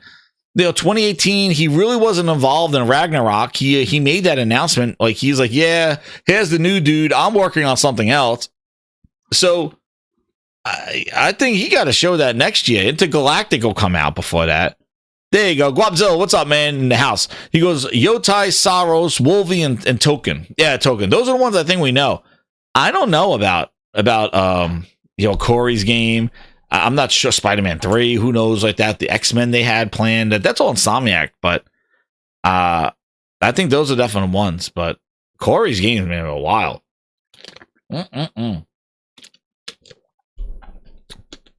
And then Andy, not a question, but check out Arnold Schwarzenegger and Vanessa Carlton, 1,000 Miles. You'll love it. I did check that out. That is damn funny. But thank you again, Grinders. That's one of the membership questions. We had the members asking questions in the chat. Got through them. Oh, you think Anthony thinks Intergalactic's going to be crushed in? Really? I don't know. I don't want to. I told you, I don't want to see the PlayStation 6 right now. How we got these numbers coming out here now with the stuff that we got on shelves, and it's old hardware from 4 or 5 years ago, and they're charging $600, $700, $800 for hardware that came out, not new hardware, not hardware releasing this month, hardware that released a year ago, 2 years ago, increased in price. I don't want to see shit. I want to see some inexpensive accessories. Give me some power packs. Give me some of that Nintendo. I like this one. Give me that Nintendo Perfect Dark Glaze booster pack. Rumble packs. Remember that N64 thing where I just go buy the power pack for like $30 and I shoved it into my Nintendo and friggin' Nintendo was like, yo, now you're playing with more power. We need like an upgrade kit to these consoles. That's what we need. We need to like take it from basic to pro. Like the disk drive is one thing. We need to start doing it there. Make it a simplified PC upgrade where you just pop in a friggin' a graphic boost. That's what they need to do, man. They need to be like a confined PC that you just put in graphics. I'm sure there's something like it. I'm sure there's cases like that where you can just buy the card and just go. And just, all you gotta do is just put the cards in and pull the card out, like hot swap, like, and then just boost it up with the power. Like they just go to the store, it's like, oh, I got my 3080 out, and now I'm gonna put my 4080 in. But they're all different shapes and shit. Nvidia be glazing too, man. They'd be wild. Nvidia be going wild in these streets too. They make it hard as well. Crazy times, man. Crazy times. Speaking about crazy times and new hardware, reports are that the Legion Go 2, you know, the thing that we know of the price and release date and everything like that, they are not able to fill. They got pre-orders on that bitch, and they're canceling pre-orders on the Legion Go 2. They got the Legion Go 2. Lenovo canceled some pre-orders of the Legion Go 2, priced at $1,100, saying it substantially exceeded expectations. They're like, yo, they said, yo guys, we're going to sell about 10 of them, but we have pre-orders for 12. And you cancel them. So the Legion Go 2, $1,100. Now, the thing is, Legion Go got a lot of things going for it. First off, it has the removable controls like the Switch. Secondly, it has an 8.8 OLED screen. It's one of the only ones coming from out of Asus, out of MSI. It has an OLED, a big OLED. So they're saying that they had to cancel some pre-orders because they got more than expected. What is more? We don't know. But it's an 8.8 OLED OLED screen with 144 refresh rate, and it's costing at $1,900 for the base model, all the way to $1,479 for the model most powerful processor, 32 gigs of RAM, 2 terabyte storage. According to official posts on the Legion Go, Lenovo has started canceling some of its customer pre-orders because it doesn't have enough stock to meet demand. In an update posted on Wednesday, Lenovo wrote, "The truth is, pre-orders for the Legion Go 2 have exceeded our projections." Dude, if Legion Go is canceling pre-orders from exceeding their expectations, how do we not have a price of the Asus ROG Ally, which was announced before the Legion Go 2 and shown? Phil pulled it out of his ass in June. Where that box is in box. And they still don't have pre-orders pricing for the ROG Ally X. Legion Go is cooking. We're delighted with our teams to fill these orders. We truly appreciate it. And there you go. They updated again on Friday, and they did confirm the cancellations. So we wanted to share an update after connecting with our retail colleagues around the world. The good news is that more units are already on their way. That said, we need to cancel some pre-orders placed directly at Lenovo.com. We don't believe it's holding on to customer payments for a project we can't ship timely. I'm wondering if they're shifting allocations to the retail stores. So maybe they might get better there. I don't know. On this one, our Ally. That's right, it says our XBOX. Phil turned into the pirate room Sea of Thieves. The Asus ROG Ally and the more powerful ROG Ally X will be released on October 16th. When is the... When? Huh. Featuring the full screen experience, the thing that I showed you on Friday, that I have right now, and boots the handheld straight into the Xbox app instead of loading full Windows shell, which is false. It disables startup apps and stops the startup taskbar. Right? There's no Windows is there because you hit the button and Windows just shows up, man. The taskbar loads in. So it boots into Windows without launching the startup apps, selective startup apps, and the taskbar. Gives you a little less than 2 gigabytes of RAM. That doesn't really show improvement so far that what people have tested. So it's not a slim version of Windows. It's not Windows NT. It's not Windows ARM. It's not Windows the gaming version. It's not Windows the personal edition gaming version. No, it is full-blown Windows with startup apps disabled and the taskbar. That's what it is.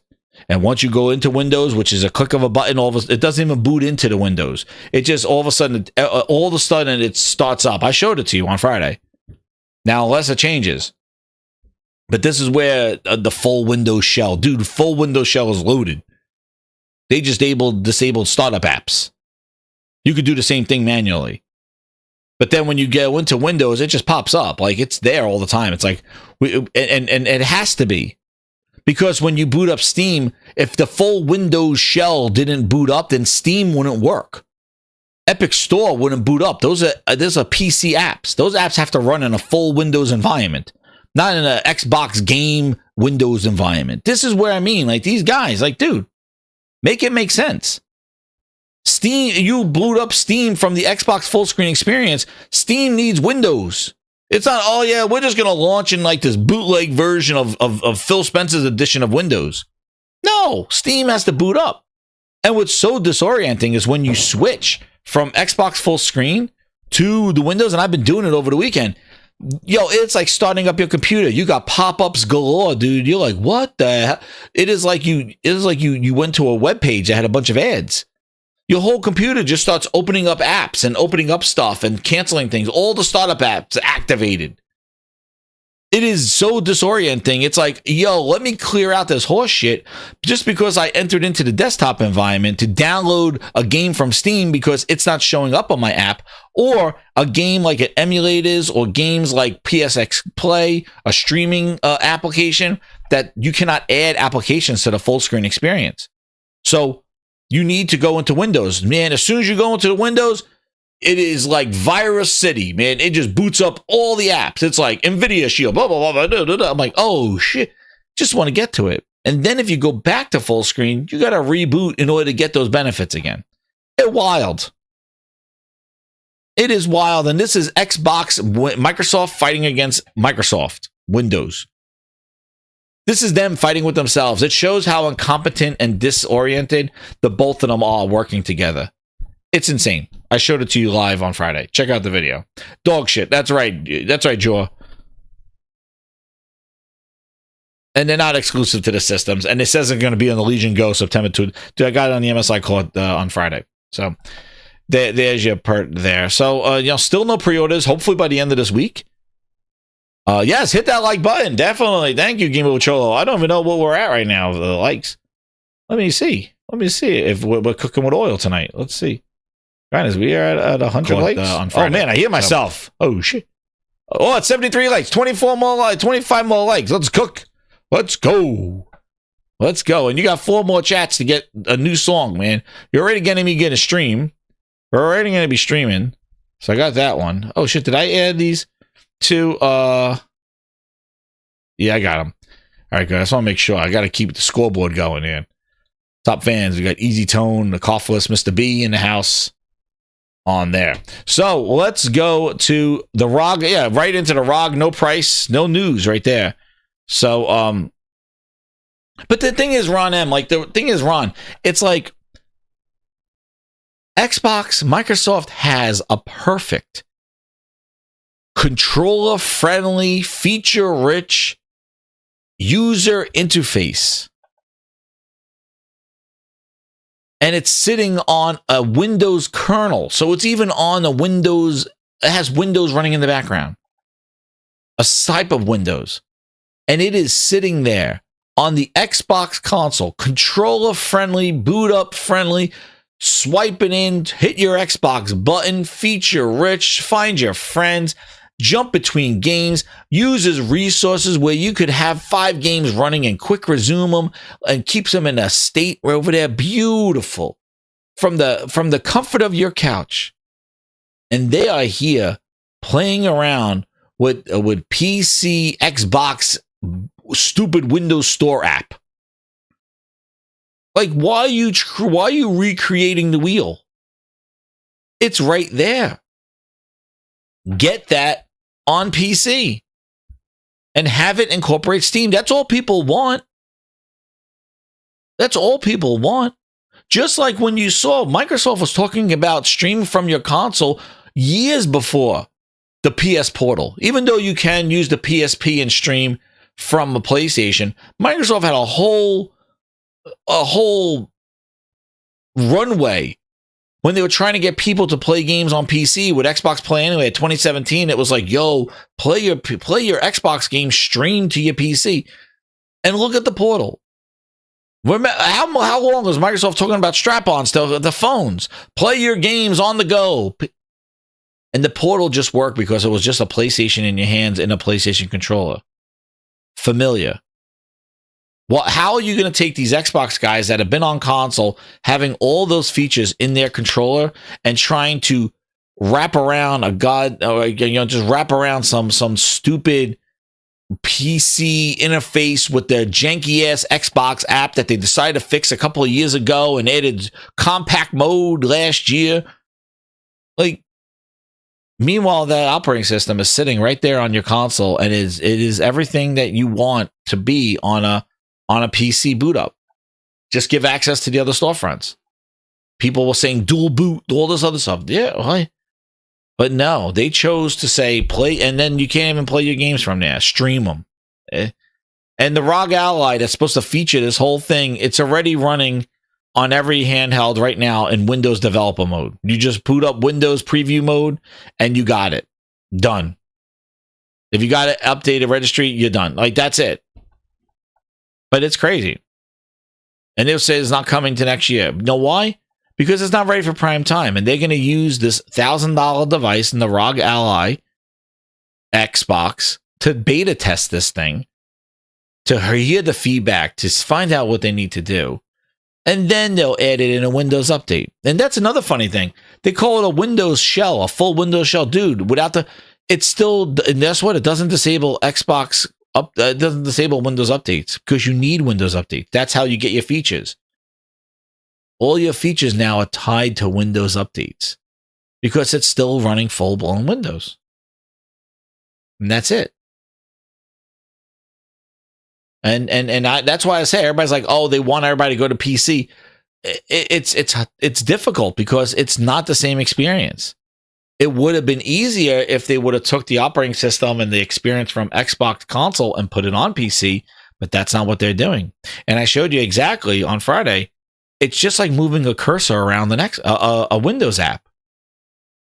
It doesn't have that tactile feel that you get from a console. And when I showed also from Steam OS or Steam Big Picture mode, like it's so comfortable. It has that feel like this is meant for a handheld. A controller.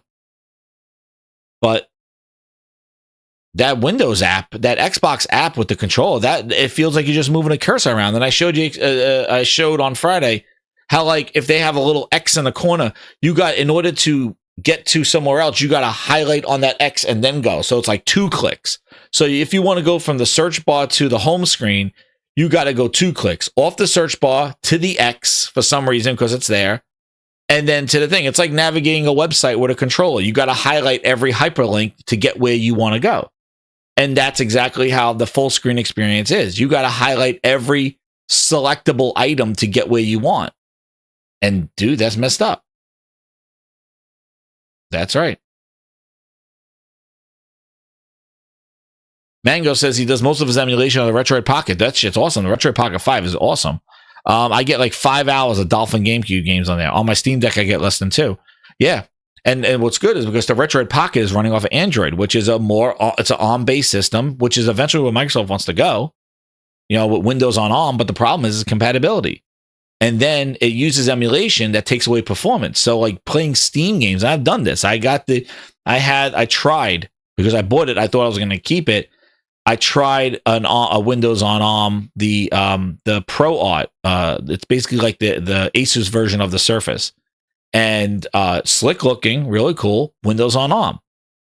You run games on it. You try to run a game on it. It has to emulate the game through the ARM emulation because the game is not built natively for ARM. And a lot of the programs do that you lose performance in video apps and things like that because there's no ARM version of them. So Windows has to emulate the Windows version of it on ARM, and that takes away from resourcing, and you lose performance. So, and these things are low energy, high battery life type things. So they don't really have that extra gusto to emulate and run the program at performance. That's Windows on ARM for you. Still talking about it all these years and they haven't optimized it. But that's my use case. I've used it. I tried it out because I'm not going to say something is without trying it and using it and seeing it and putting it to the test. And I've tested it. I've tried it out for myself, my own personal use. If this is something I wanted, not for reviews or anything like that. I went out and bought it, test it out, see if it works, see what it does. So like I could see like the perspective of what they're trying to sell. So I'm not glazed. I don't get the marketing spiel and all that stuff. I get to see what it is. But yeah. But we got this other handheld right here that they put our Xbox. Where the box is in. And they've been marketing the shit out of it. No pre-orders. They're not treating it like a console. Because there's no pre-orders. There's no price. What the hell's going on, dude? Yeah, exactly. Warawana says just over 50% of the apps on ARM are native currently. Yeah. And they're trying to add more of them. But like a lot of your x86 programs and things like that are really slow to come. Their app stores in the store, there are more coming to ARM. But again, you got to think about it. Like the support for Windows on ARM is going to be on the success of the Surface, on the success of the Snapdragon X books. So here comes your developers. Are they going to support it if Windows on ARM is not moving? So we got to see. It does work though. It works, but there's caveats to it, and it's not super smooth, and there's glitches, there's things like that. So it's still a work in progress. So from my experience of it, but You know, you may have Steam run it, but then Steam is emulated. Does the game work? So for gaming wise, that's probably where they want to go. Because like what Mango said, like you get that Android. That's why Android and emulation, things like that, because Android is a ARM-based, you know, mobile operating system. Windows isn't. And they're trying to fix Windows, but Windows is not. Dude, Windows team is like the stern people in the suit jackets. They're not going to move because Windows has to be first for business. It has to be first for enterprise. And then the consumers get to deal with the leftovers. That's what it is, because they're not going to make Windows, the gaming version of Windows. No. Especially because Satya wants to shove his AI in your face. He wants to collect your data. So all that stuff that's in the full-blown business version of Windows, he wants it at the consumer version. He wants to collect everything on us. So they're not going to disable that to give you more frames. No way, because now you're in the Windows world and all those background processes, all that identity shit and all that stuff is going to be catching you. He's not turning that off because it gives you a couple more frames or you can run at a higher resolution. Don't give a shit about gaming. That's because it's not a gaming device. It's a Windows device that plays games. That's the thing. And that's why Steam is such a better system. That's right, Ron, because Steam has Linux, which is a very low-powered type system optimized for that stuff. And then Steam Big Picture Mode they've been developing for years works great. And it feels like a console and works. And and you could tell it functions like the Switch. Like it doesn't need a Zen 2 a very expensive processor running at high clocks that could burn through your battery. No, it runs in a lower powered state, gives you the performance at lower powers, at lower TDP, and is more optimized. Plus, it's fixed hardware. The Steam Deck is a console. So when developers have a Steam Deck mode or a Steam Deck configuration, the thing is that that's what happens when you have that stuff. When you got these Frankenstein devices from Asus, from Lenovo, from MSI, we put 16 gigs, we put 32 gigs of RAM, we got a Zen 2 Extreme, we just got the Zen 1. But we got the Zen 2 Go, we got a Zen 1 Go, we got a Intel chip. You got Frankenstein parts. There's no focused development to configure it to any one of those things. They're just going to say, here are the tools, here's the sliders, you figure it out. And that's what they're doing with these handhelds. And unfortunately, in the handheld space, there's a lot more tinkering to get the performance that you want, because you're running with lower power systems. You can't just jack it up and just go 4090 style and just cook it. You can't do that. You got to go the other way. You got to drop all the shit down and then hope it runs and then see what you can increase and then drop your resolution down if it drops. You got to go the other way with the handhelds. And it's a lot of tinkering. With the Steam Deck verified, boom, it runs. And developers could even target the Steam Deck because it is a fixed console. And that's the benefits of consoles. The PlayStations, the Xboxes, that's the benefit of them, is that developers do all that tweaking for you. Sometimes it's good, sometimes it's bad, but most of the time it's optimized. It's the best version that they could get on that system.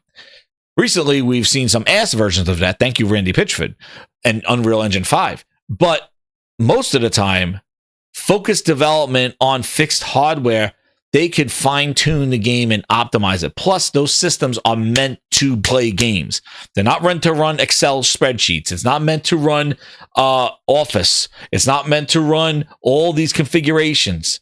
It's not meant to run all these different processes and driver updates. And this piece came from your cousin's attic parts. And this one came from Micro Center. And then now you put them together and they got their update. It's not a Frankenstein. It's a machine that's put together to run games effectively and optimize them. That's the benefit of a console. So it's a set it and forget it type experience. Now, sometimes it doesn't, but that's the purpose of it. There's not a lot of tinkering. The developer gets the best version and they could get more oomph out of it because the hardware was built to play games. It is one purpose, to play games. your PlayStation, the Xbox, to play games. It's not there to run, Razer Core and this thing, and here's Steel Series software in the background, so you get your Atmos and all this shit that comes with the flexibility of PC gaming, but for optimized games on there. So yeah, it is what it is. But anyway, back to these handheld things. ROG Xbox. Still no price. Hopefully by the end of this, they can give you like 2 weeks to pre-order on that thing. So now we come to our final two topics, man. And this one came out here where we actually have real numbers from the thing, from the ESA. They're doing something, not E3. But they're doing something. Hit that like button, grinders. Where are we at? Where are we at here? Let me see. Let's see where we're at. We at 100 yet? We are at 79. We 20 more. 20 more. As we get into the big topics here for tonight. Here we go. We were cooking. Now we're cooking. Now here comes the filet mignons. Entertainment software. ESA doing something, not E3. The 64 of the... So let's get to the views before we see the conclusions. Let's see. Let's see what they reported. And let's react to what they said. Here we go. Speaking about gamers, because that's what we're talking about here. Americans aged 5 to 90. Here we go. Grinders, anybody in the 90s? Who play video games? 205.1 million. A little off from the 2 billion gamers that Phil Spencer wanted to touch. A little off, a little shy. I'd have to go back and look at Phil talking about 2 billion. Dude can't even sell 30 million consoles. He talking about 2 billion people he touching. Xbox, no. Oh shit, Phil Spencer. Well, this is not Glaze in here, Robert Gomez. No. 64% of the U.S. population reports playing video games for 1+ hours a week. The next one, kids and kids at heart. That's us. Love to play video games. There you go. Mr. Tennis is 91. Congrats, Mr. Tennis. Age of players. Here we go. Let's see. Total players 5 to 90. We got 23% under 18, 28% 18 to 34, 35 to 49, 21%. There's the Grindhouse group. Yeah, majority of 50 plus. Some of the Grindhouse group, 28%. Dude, 50 plus represented. Almost as much as the 18-year-olds, the college kids. Shout out to the 50-year-olds. Plus, baby, that's going to be me. We're not ending. The average age of a gamer is 36 years old.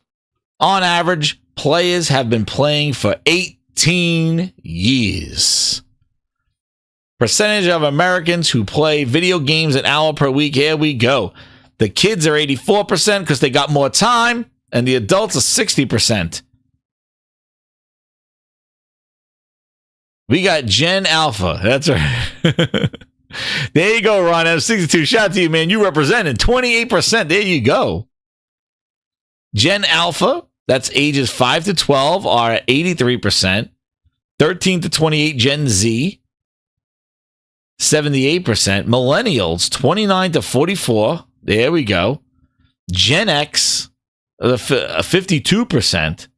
49% for the boomers, and the silent man, 80 to 90, 36%, 3.7 million people. That's got to be cell phones. Craziness. 80 to 90, still gaming. The silent generation. Then this one. This was something where Chris Dring was trying to come out there and saying about, the doom and gloom about the consoles and all this other shit. Like, listen. I just told you why consoles benefit games. It benefits developers. It benefits ecosystems. It benefits the sale of games. It's a closed market. It's a market where they could focus development and get the game optimized for specific hardware, and the price to performance should be there. Now, the price goes up, we're kind of losing that. But like, nobody's buying consoles. Everybody's playing on tablets and PCs. And dude, look, consoles are still big. Consoles still sell. These are the generations right here. oh, the Gen Alphas and the Gen Zs, the Gen Alphas don't play on consoles anymore. They're getting PCs. Dude, they're 69% on console, 40% on PC. Chris, drink, fix your ice. Oh shit, pause. And then mobile, because people got cell phones and got time to spare. Look at that. And that's where I think this handheld stuff comes in. Like, I think the handheld shit, they see the mobile stuff and they realize that their games don't work on mobile. And I think this whole handheld position is to try to get into that mobile market in the sense of accessibility. If it's with you, you'll use it. And that's where I think a lot of them are going, and Microsoft included, with their whole like cloud streaming and stuff. If it's available, you're more likely to use it. If it's in your pocket, you're more likely to access it. If you have it in your bag, you're more likely to use it. Whereas the console is a fixed space at home on your TV, you're not going to be able to access it till you get there. So this whole handheld mobile strategy is a way to try to take the console and move it into the more of that mobile experience in the sense of accessibility. Why do people play on those things? Because the phone is there. It's there. It is a mindless activity a lot of times. It's just available to you. It's any type of game. You know, you could play with 2 touchpad thumbsticks. You could play like puzzle games. You could play it's there. You could watch videos on it. It's a multi-purpose computer handheld. So, and then the PC one, which I'm surprised. I thought the PC one will be much higher. Because that, like, you know, I thought the PC one would be much higher. But you can see the Gen Zs are definitely leading that one with that. And I think that has to do a lot with the streaming community. Streamers, a lot of people want to be content creators and things like that. And I think that's where your millennials and stuff are the higher ones in PC. Because I really think the PC gaming is also tied in content creation and streaming and things like that. So I think that that's where it is. Where the Gen Alphas, I think, like to watch more and then play on console. Like, I know my son likes to watch on his phone, but play on the console. But then when he wants to do mods and stuff, he'll do that on PC because of the mod system and stuff like that. Thank you, Chicago Bulls. That's right. Hit that like button. I don't play on mobile. I tried downloading a couple of games. I even tried the Google Play subscription to try to play some games. I can't, man. There's so ads and bullshit and just, I don't even know what to click on. You got to watch a whole ass ad and then search for the little X to get out of it. I feel like I'm going to like illegal sites. Like, I don't know if these games are real and stuff like that. Like, yeah, I just can't get into it and then deal with it on my phone. Like, I got a Samsung S23 big ass screen. I tried it on Android tablets. You know, I tried iPad games with controllers and things like that. Just not for me, man. Not for me. I'd rather just stream my stuff that I have.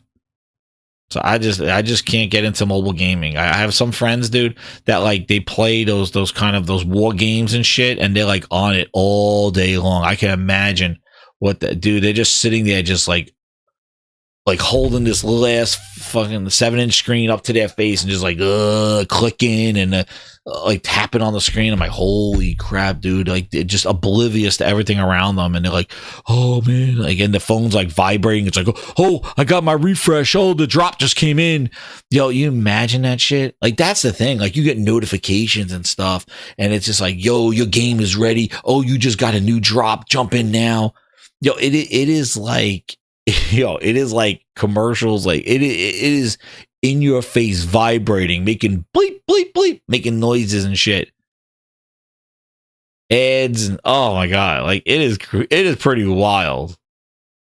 But everybody has one, and everybody just wants to waste time, and people want to remain incognito and play games and just not draw attention. They're not putting on the headsets with all the RGB lights, screaming and yelling. They want to like kind of chill in the corner and leave me alone and be playing their game. So, you know, it's situational gaming on that sense. But yeah, but it's pretty wild. Like, watching somebody that's really hooked on mobile games. That's crazy, dude. That's like Vegas style. That's like casinos. Virtual reality done. Thank you, Sony, for doing that, and maybe that's why we're not getting games in there. But man, it is crazy. Yeah, but it's a different type of gaming. That's what I'm trying to say, Crook of Ultra. Like mobile gaming, it's different. It's a different beast. It's not the same, and that's why I said all these 4 experiences here, they're all different. There's different expectations. There's different types of games. There's different content. So one is not meant to dominate the other. Like virtual reality, PC is not made to overcome console. Console's not overtaking PC. PC's not overtaking mobile. Like they are where they are because each of them have, you could talk about the top games in each of these areas, virtual reality, console, PC, and mobile, and they're different games. It's cumulative. So there's no like, oh, nobody's buying consoles anymore. It's like, and also these numbers here are before GTA 6. How many times do we got to say it? I can't believe the ignorance out there in the internet from the media on just not talking about GTA 6 and what the impact is. Like, where is that article of the potential impact on console that GTA 6 is going to have? Because that's the only place the biggest game of the century is going to be available. It hasn't come out for 2 generations. And this game is coming out, looks friggin' amazing, and console's the only place to play it. Dude, we're going to be living PS2 style. And they are not going like, okay, well, let me pull back a little bit on this whole consoles, nobody playing anymore, everybody buying a phone. Let me pull back on that because Chris Dring, use your right eye and look at goddamn GTA in the horizon. So cut it out. You guys, they're like these media's like, we're not going to talk about that, you know? And then here's our gender ones here. It says here, so see female gamers dominate in mobile gaming. I know my wife plays more mobile games there. PC gaming 51% to 38. And look, the console breakdown is the same thing, 55 to 38 there, and virtual reality 12 to 8, almost even on virtual reality there. So, you know, not bad. Not bad. Almost at 50% there, but the mobile game takes over there. But there's, you know, I guess there's your 90-year-old grandma playing Panda Pops. I don't know. And then here you go, 83% of households have played at least one video game in the past 12 months. 83%, man. And this is all just in the US. Video game platforms played along. Here you go. So, video game platforms played among the total US households. So, mobile 72, PC 54, console 42, virtual reality 12. So, I guess video game platforms played among individual gamers. So look at your console PC in US households here. We got 47%, 50%. See, the console and the PC are there, and mobile's at 82. So you got, and I don't know what the difference between these two charts are. What? Yo. What the hell is this? Is this Glazinia? What is Video Gem? ESA. You fucked up E3. Fix your slides, bitch! Who proofread this shit? This is what they're sending out, dude? And what is this chart? I got a question, ESA. Well, wait, 54%. Like, what is this chart and that chart? And fix your spell check. What the hell is that? These are supposed to be some professional entertainment software. Video game play. Really? Good job, ESA. Couldn't do E3, can't even do slides. Trash. Anyway, that's their last slide. I don't know. Some of the numbers, some of these slides got, let's see what else did they spell wrong. Video Gem. Yo, your entertainment software, you video game platforms. Shh. No, I proofreading slides. Good job, ESA. Slide 14. Spell video game wrong. All you do is video games. Oh, the charts up top of the PC fanboys are on? Okay, gotcha. Yeah, and they're counting. Now, apparently, they get their stuff from, they're getting their stuff from a survey. I think it's survey data. So it's not data that they're collecting on people that they actually have access to, like what's actually going on. But You know, and that's what I mean. Like, I'm not saying we are here to say that one's to overtake the other.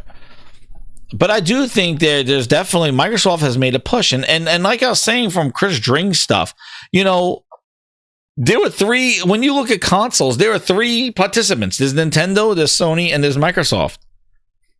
And we know how Nintendo's selling. They show how many consoles they sold. We know how PlayStation's selling. They told you how many consoles they sold. Only 2 million short of the PS4 at the current time, given everything going on. And the only one that doesn't share how many consoles they sell is the one that is losing month, quarter, year over year over year over year over year over year. The console. That is the huge negative. Negative 25, negative 47, negative 35, negative 2. They're running around with negatives. So you got three pillars, and one pillar is crumbling at the seams, and the other two are fighting for their life to hold up the console industry. The general net loss is going to be there because there's three dudes, and one dude's not doing their job, and it happens to be the green one. So the other two are picking up the pieces that the third one is dropping. So the net loss is like, and they're losing at such a crazy rate and so quickly. Like, they're not even remaining competitive in the console space. It's not like they're like, oh, we're at 50, 60 million. Oh, Sony sold about 10 million more. Dude, they were closer in the Xbox One generation. They are just face down, ass up ET in a hole somewhere. Just don't even picking up the pieces. They don't even know what to do anymore. They're just like, just play anywhere. Play on an LG TV.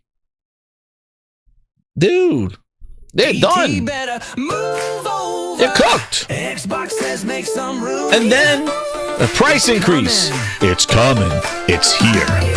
Bury Xbox in the ED hole. Like, what do you want them to do? There's only three people. Bury Xbox. There's only three companies.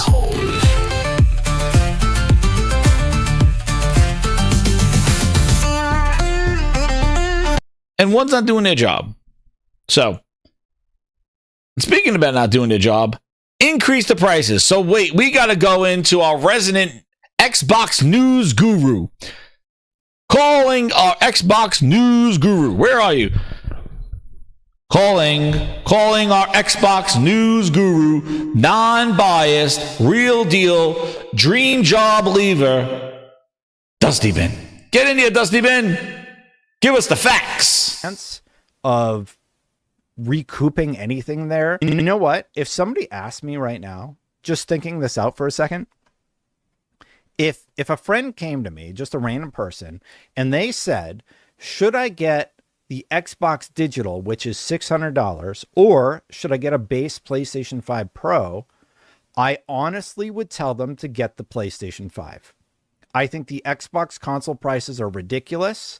I don't think Xbox has any chance of recouping anything there. We're going to see catastrophic console sales drops, and I think they know that, and I don't think that they care. You know what? If somebody asked me, that's why Dusty Ben has, that's why he has the PlayStation right next to him now, dude. He moved on. He's like, it's cookies and PlayStation from now on, man. He left IGN to seek the truth, Don John. He's seeking the truth.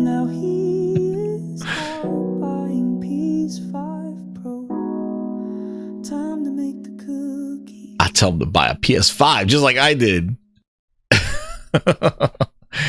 It's PlayStations and PlayStation's oatmeal raisin. But we're not done going tapping into our Xbox news reporters. We need some more news. We need some more news because I need to know how Dusty Ben acted when the price in the PlayStation. Here we go. It's very unfortunate to see that we're this far into the console generation and we are seeing prices increase like this, and it is what it is. It's very unfortunate to see that we're this far into the console generation and we are seeing prices increase like this. And it is what these PlayStations are multiplying behind them. These PlayStation be multiplying, man. How many buying? How many buying? But we really got to get to the source here. We got to get to the real non-biased source of Xbox news, because we got to find out why the price increase and how is it affecting people.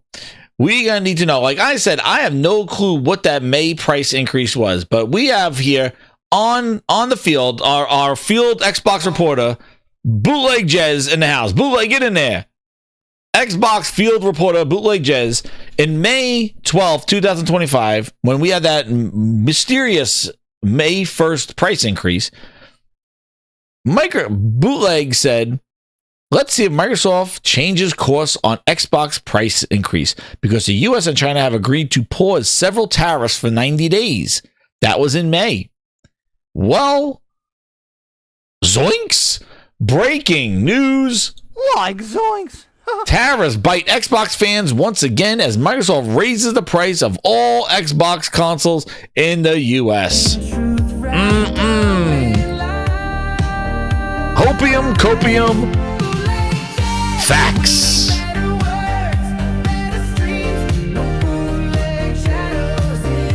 Bootleg news.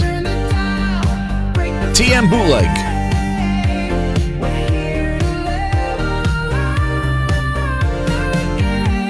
He was a blogger when he hoped. This is him. This is him as the blogger.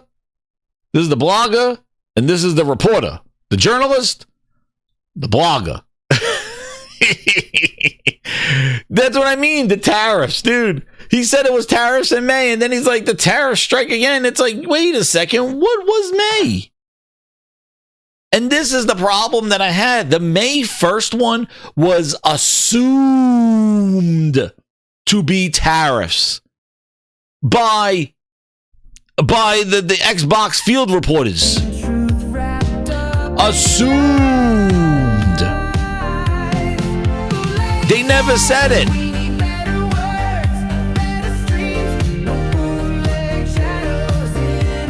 They never said macroeconomic issues. They never said it. They just said, dude, today we're increasing prices and we're going to do $80 games, starting with Outer Worlds. Dude, they increased prices of headphones. Everything went up. That's right. Mike Ybarra, Mr. B said Mike Ybarra called them out, going, this is just a profit problem. This has nothing to do with tariffs. They fought them tooth and nail. And then Sony says macroeconomics after 30 days, after they said they went through their inventory. And then the bootleg comes out here and he's like, well, tariffs strike again. It's like, yo, what was May? What was the May increase? What kind of thing? The Xbox GLAZE reporters. You're right, your bar called them out. They said they were Xbox GLAZE reporters. They were what was it? The Xbox May 1st, 2025 increase. They assumed it was tariffs.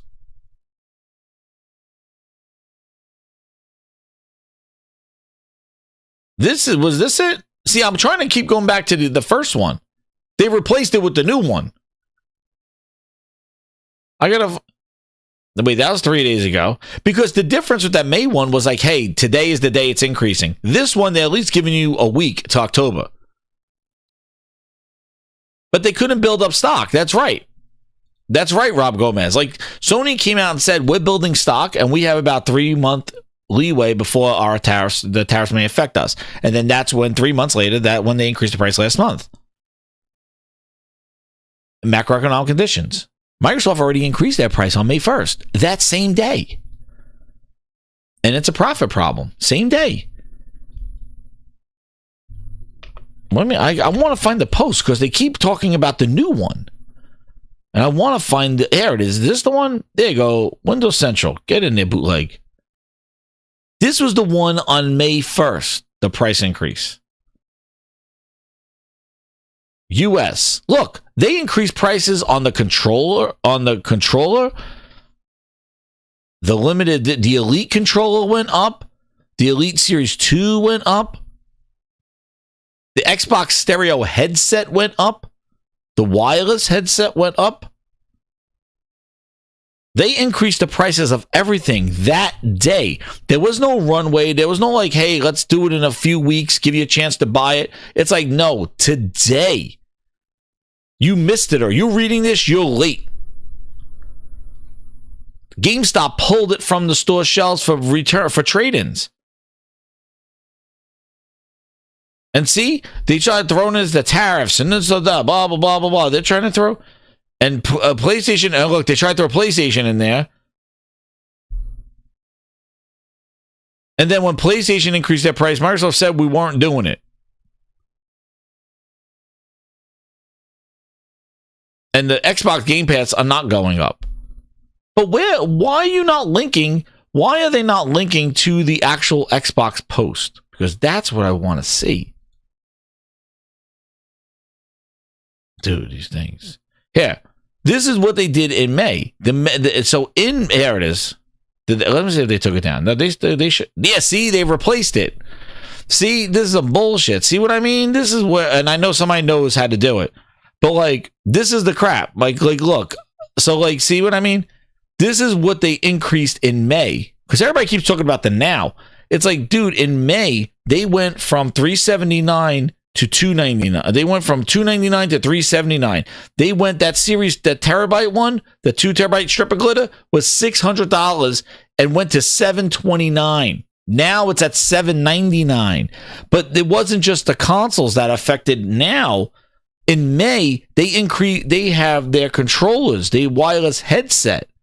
And then they also announced in the same post that their first-party games will retail at $80. This will apply to both physical and digital versions. And then they pulled back on that. Because when we found out in June, it was going to be Outer Worlds. And they're like, Outer Worlds 2. Be like, oh, the hell no. And then do pre-orders. But look, when I click on this to go see that Xbox support page, it takes me to the new prices, which are these.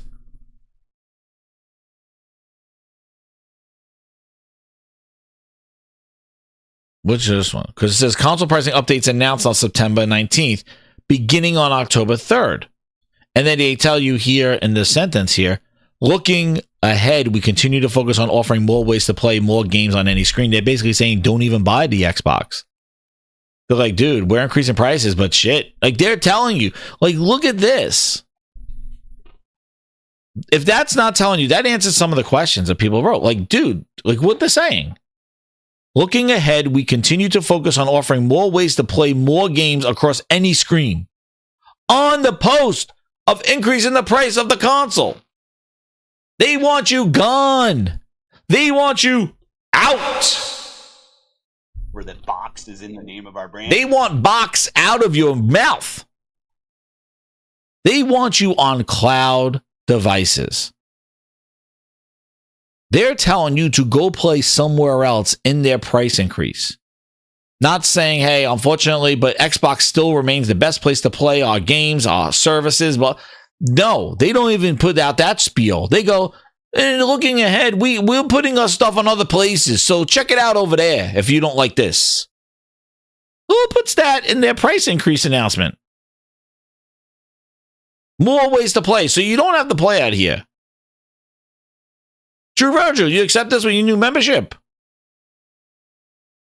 We're increasing the price, but in the future, we're giving you more ways to play your game, so don't worry about this.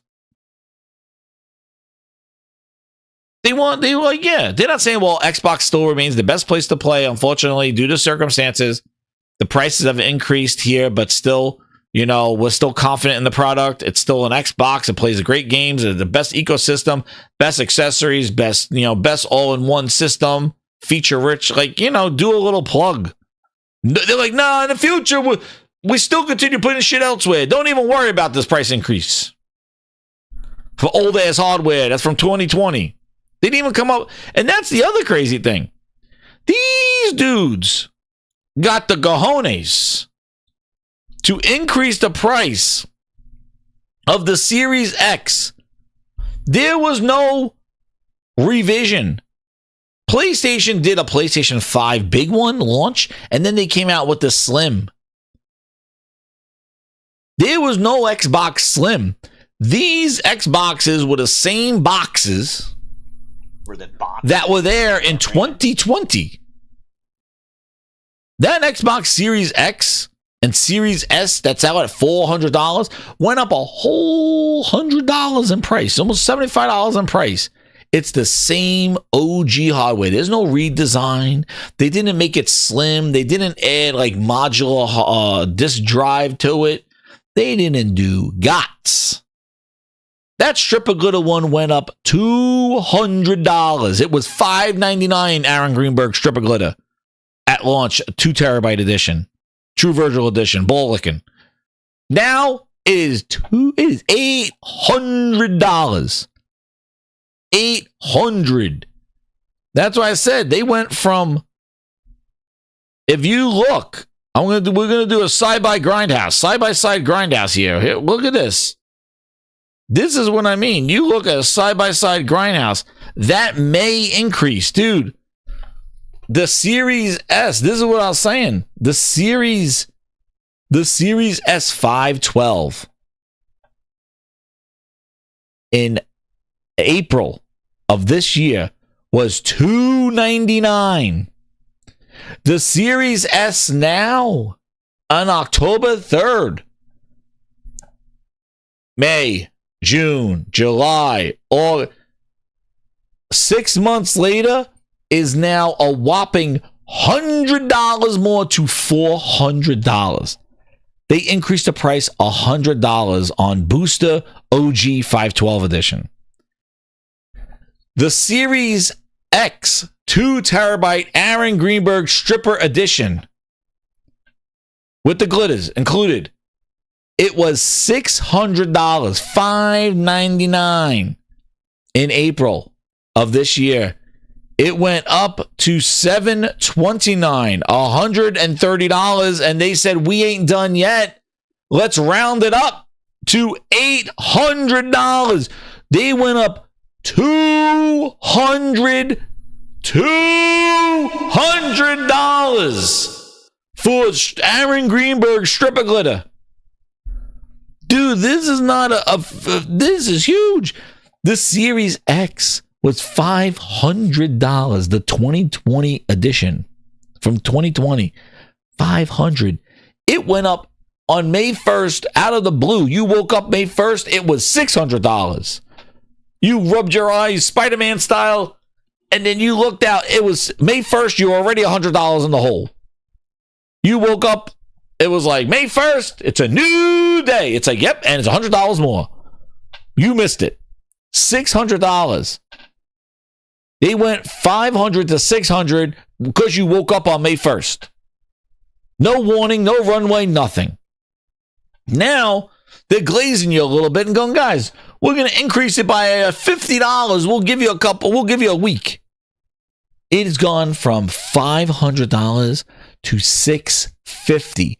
No slim edition, no revision, no like we've made the components smaller. The same stupid ass Xbox Series X with the plate on the bottom that you can't remove and it looks stupid on its side like somebody knocked it over. That edition, the one that came with Master Chief on the box, where the box is in the has gone from $500 to $650. This is going to be devastating. This number for old ass hardware, like at least the PlayStation did a slimmer version, a more refined version with a modular disk drive. At least there was some sort of hardware improvement and revision. Xbox didn't do shit. These are the same hardware configurations in the Series X and the S that were there on 2020.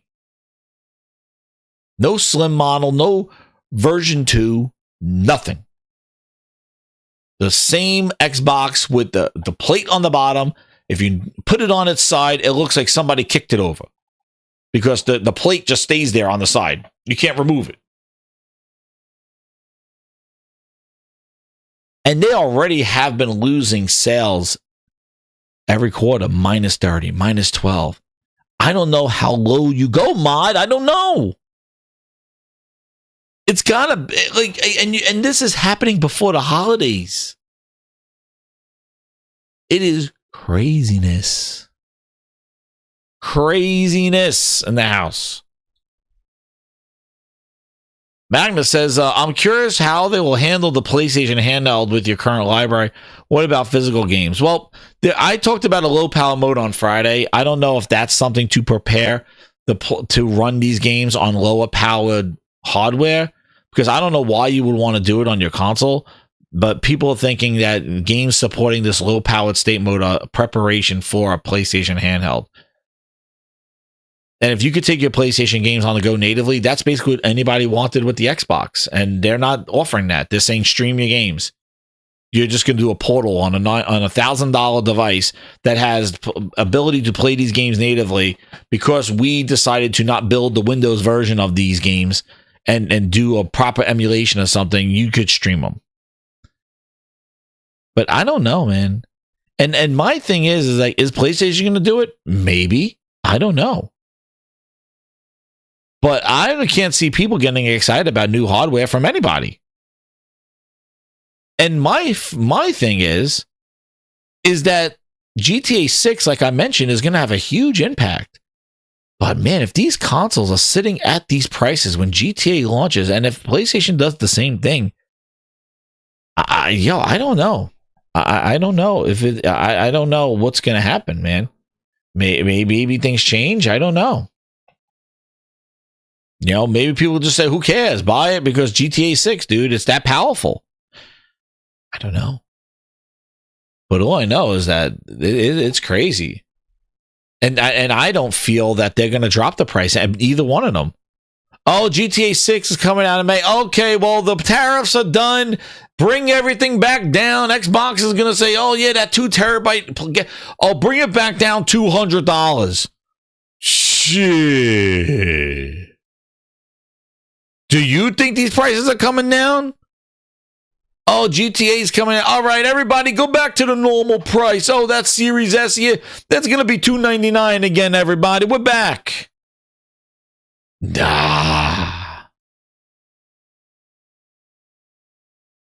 I say hold on to whatever you got. And be happy that you got what you got when you got it. Because if you don't have anything, get it, do Dusty Bin and go buy it now before it goes up again. But I don't know, man. I can't see them dropping these prices before GTA. Like, oh yeah, we'll just shed off $200. Oh yeah, right. When they could get away with it. It's never coming back down, Dog Zone. That's right. I don't think any of these things are coming back down. Unless we get a reset when the generation starts. I have no clue. But man, I don't think these things are coming down. Or they try to throw some real big sales out there that to offset, game bundles. Like, okay, well, for $800 you'll get an Xbox or a PlayStation for $750 for a Pro, and that's a crazy thing. That Xbox Series X 2 terabyte for $800, it's not even more powerful than the Series X. It is the same Xbox with strip of glitter on it and a 2 terabyte hard drive. Now, remember, Xbox has their proprietary hard drives out there that cost more money than just buying an M.2 online, as you can do with the PlayStation. So you're already paying a premium for more memory. Well, $800 Xbox is not more powerful. The Pro offers more power and improves your games, especially those that utilize it. And that's now cheaper. The Pro is cheaper. The highest end PlayStation is cheaper than the highest end Xbox. And it's more powerful. So that is crazy. But Ron, do you really think that they're gonna? I don't know, man. I can't see them coming down these prices. Unless if their sales just stop. Like I don't know. Again, I don't know how low you can go, man. I have no clue. But will PlayStation do the same thing next month? Or Ghost of Yote coming out? I don't know. Everybody thought Sony was going to increase the price of Ghost of Yotei after Microsoft committed their $80 price increase. That's why I think the real question, and I keep saying it, and I don't know if anybody in the chat knows or has the same kind of question mark, but like that May 1st price increase was out of the blue. It was that day where here, and then even with PlayStation, there was a week or two where they let people, allow them to buy it before the price increase. Xbox is the only one that did not do that. On May 1st, it was like, dude, here are the prices. Here are the prices on May 1st. You're done. We're increasing our headsets. We're increasing our console. $80 games today. As of May 1st. On May 1st. When Sony increased their prices, they gave people about a week or so.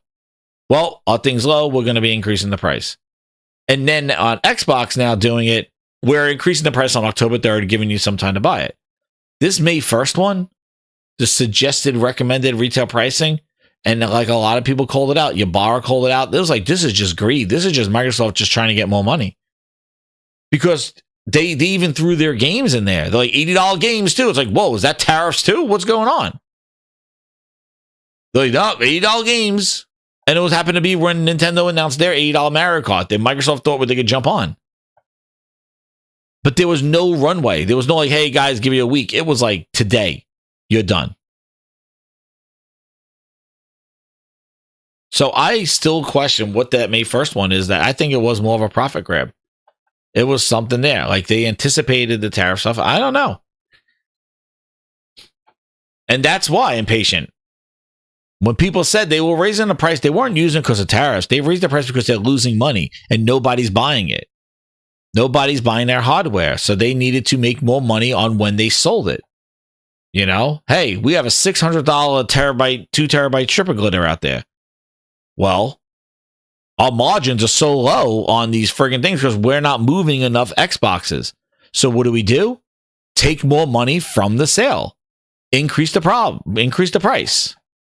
Remember, it wouldn't be so bad if Sony did it first. Remember, everybody was damage controlling that May 1st increase.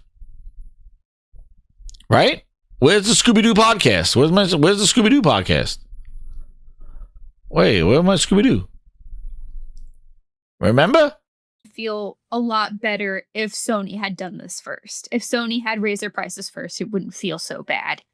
But this was the May 1st one. I think I stand by that. It would feel a lot better if Sony had done this first. If Sony had raised their prices first, it wouldn't feel so bad. Hey, Shay, but grab a bucket and some Lysol. Scrub off my tires. There's fucking dog shit all over by the entrance. I'm supposed to be picking up scrap. You'll be picking up your teeth in another second. Like zoinks. This is fucking raw shit! Raw chicken! It's raw. It would be better if Sony did it first. Raw, Carol! Fucking raw!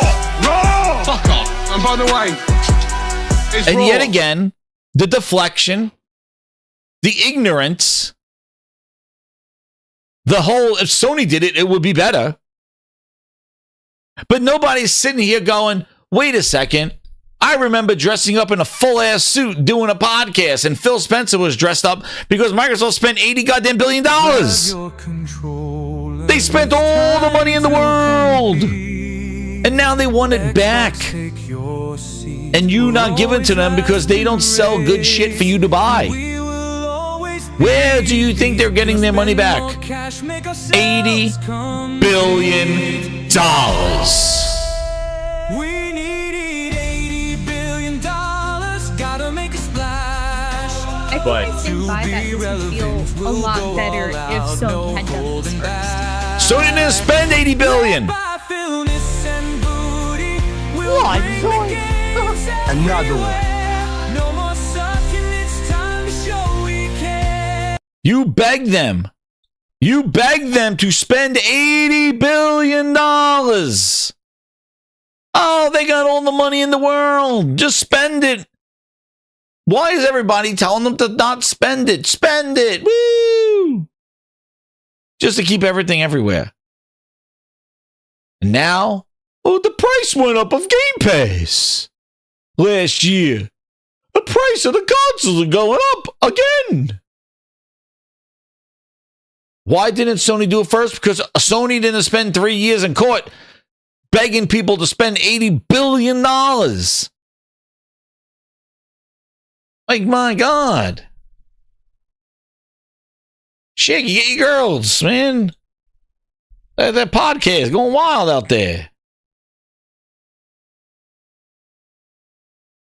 And here comes a crooked. Here comes the crooked man, Chris Dring. He has to jump in on this price increase, going, "See, I told you, the challenging facing consoles, trying to attract a broader audience. The lowest Xbox is $399, the lowest Switch 2 $450, and the lowest PS5 $500. This is the challenge of consoles." Chris Dring. Crooked Eye Dring. My God, I'm like, dude. What about the prices of graphics cards and all electronics? Like, I want to say Cotton Eye Joe, like Crooked Eye Joe. My God. What are we doing here? You ain't proving shit. Graphics cards are $3,000 fucking dollars. Oh, but you could get a cheap one on eBay in somebody's cousin's former basement. Dude, it's facing everything. All electronic devices. Headphones, $50 more. Fucking $400 headphones are $450 now. Everything's going up in price. It's not the challenge facing consoles. This is not a console problem. This is an electronics problem. Talk about graphic card prices. And hell, they go up even more because their MSRP is what they suggest. It's the fucking scalpers, the people that buy all these cards and then resell them, that make all the money on it. That's a whole other problem in trying to build a PC. But this is everybody's problem right now.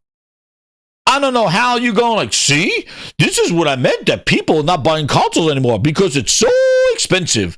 Attract a broader audience. Dude, go buy a computer that could play games. $1,000 cell phones. Broader audiences.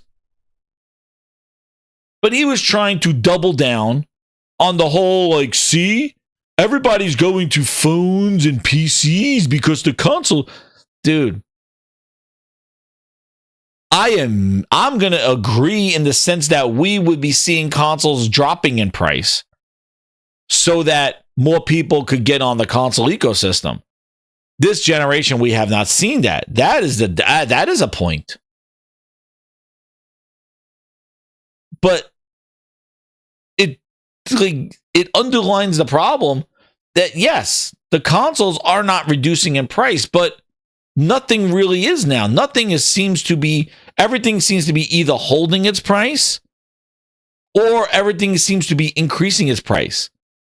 But when you're trying to point this as a console problem, it's an electronics problem. It is. Because I see it all. I mean, the headphones, they're $50 more just for the fuck of it. They were $400 in the spring. They're $450 now. Why? Why? JBL headphones. Yep, yeah, that's right. $50 more. But he's trying to use that to justify his whole, like, the people not playing games anymore, the Gen Zs, and see, this is what's holding up the broader audience. Yeah, everything's gone up, dude. Like, everything's going up. But, like, I would not be using that as a friggin' thing. Will PlayStation follow Tim? I don't know. I'm thinking they will. And I don't think they're going to drop their friggin' price. For GTA, I think they're going to let it go up there. TV, no, I'm telling you, electronics all up. I know. Go walk around Best Buy and go see if you can see prices, what they were in the spring. It was like everything was on sale. Like, the spring was Black Friday. I don't even know what Black Friday is going to look like this year, man. Shit's going to be regular price. They're going to be like, yeah, Black Friday this year, it's like, oh, we're pricing shit the way it was in the spring. People will be like, what a deal. Dude, that's the price of it in spring. But he was going on a whole tirade, going like how like people don't play on consoles. Like this is the problem with consoles, and he just happened to be like like trying to jump on Xbox increasing the process.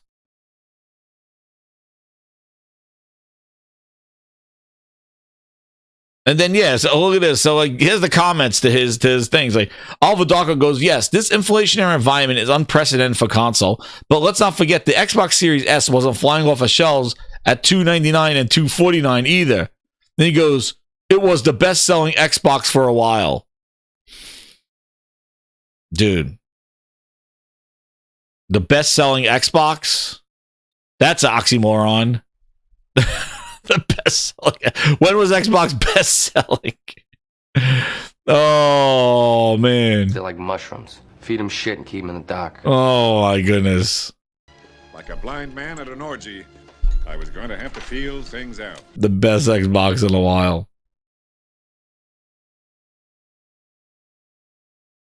What an $180 Series S might have been. Yo, dude. See, people keep framing console prices in isolation, but the reality is the console industry is consolidating into two stable platforms. Xbox may be exiting the hardware race, but Nintendo and Sony are positioned to stay healthy with strong ecosystem. Meanwhile, PC isn't the cheap alternative. GPUs, CPUs, and memory costs are ballooning, making entry even harder for new players. Yes, I know. I look at shop at PCs and buy them there all the time.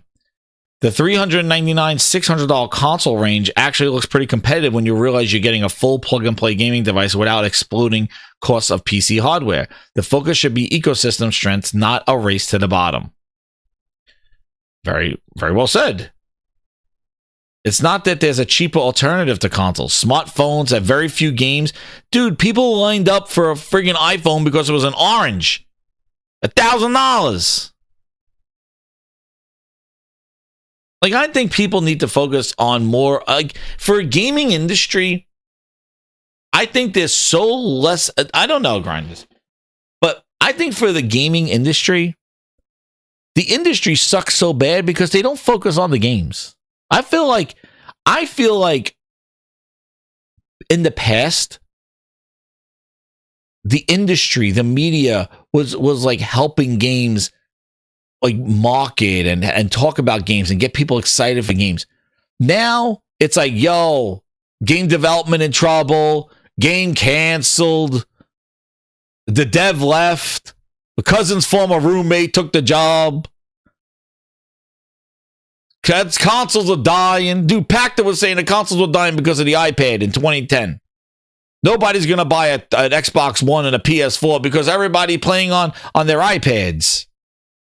That's what Pack Attack said when he was in the glazed towers. Now he's in the glazed basement with the lotion next to him. Oh shit! Is that a deal? No, I keep losing at deals, and I don't want to make a deal anymore. I am leaving, and you can't stop me from packing my bags. Trump has killed Black Friday. Exactly what it is. A gaming journalist, but they don't talk about games. They're so focused on the 2 billion gamers and the people. Dude, people go where the games are. Focus on the games, dude. People will buy a $1,000 piece of hardware if there's games they want to play on it. Yes, the price may not have a mass market. And remember this whole thing, this race to the bottom? Remember that whole thing? Oh, we got to get the cheapest point of entry because of barriers. Remember? The price was a barrier. What happened? The price was a barrier. Phil Spencer got no problem increasing that price still with $900 for a piece of shit Xbox. Same OG hardware. I'd have to go back and look at the... Come on, man. That's why the Xbox at $250 still wasn't selling. They still were in the minus at old prices. Imagine what these new prices are going to do to it. They're going to eradicate it. And don't you think it's so conveniently timed, just like the questions of the Gaming Grindhouse said, don't you think on the eve of their Xbox hardware made the first one from an OEM from Asus. Their first Xbox, they're calling an Xbox, made by Asus. The first OEM happens to be coming out in a few weeks, right before they increase the prices to glazing huge, expensive console hardware prices. It just seems a little strange that they are increasing their prices so close to when our Xbox handheld, the first one made by an OEM, comes out. Very strange. Intriguing nonetheless. Oh, you don't want a $500 console sitting next to your ROG Ally for $900 and $1,000? Even though they're different form factors, different devices, but it's just so conveniently strange that October 3rd and about a week later, here comes the ROG Ally X. And you announced a price increase Friday, probably a week before they announced the price of the ROG Ally X. Yes, Finch Phillip, that's my face right now. Yeah. It is very interesting. And then also having that, what I showed before in their article, where they're basically telling you, they're basically telling you to, well, we have been focused on putting our games in other devices.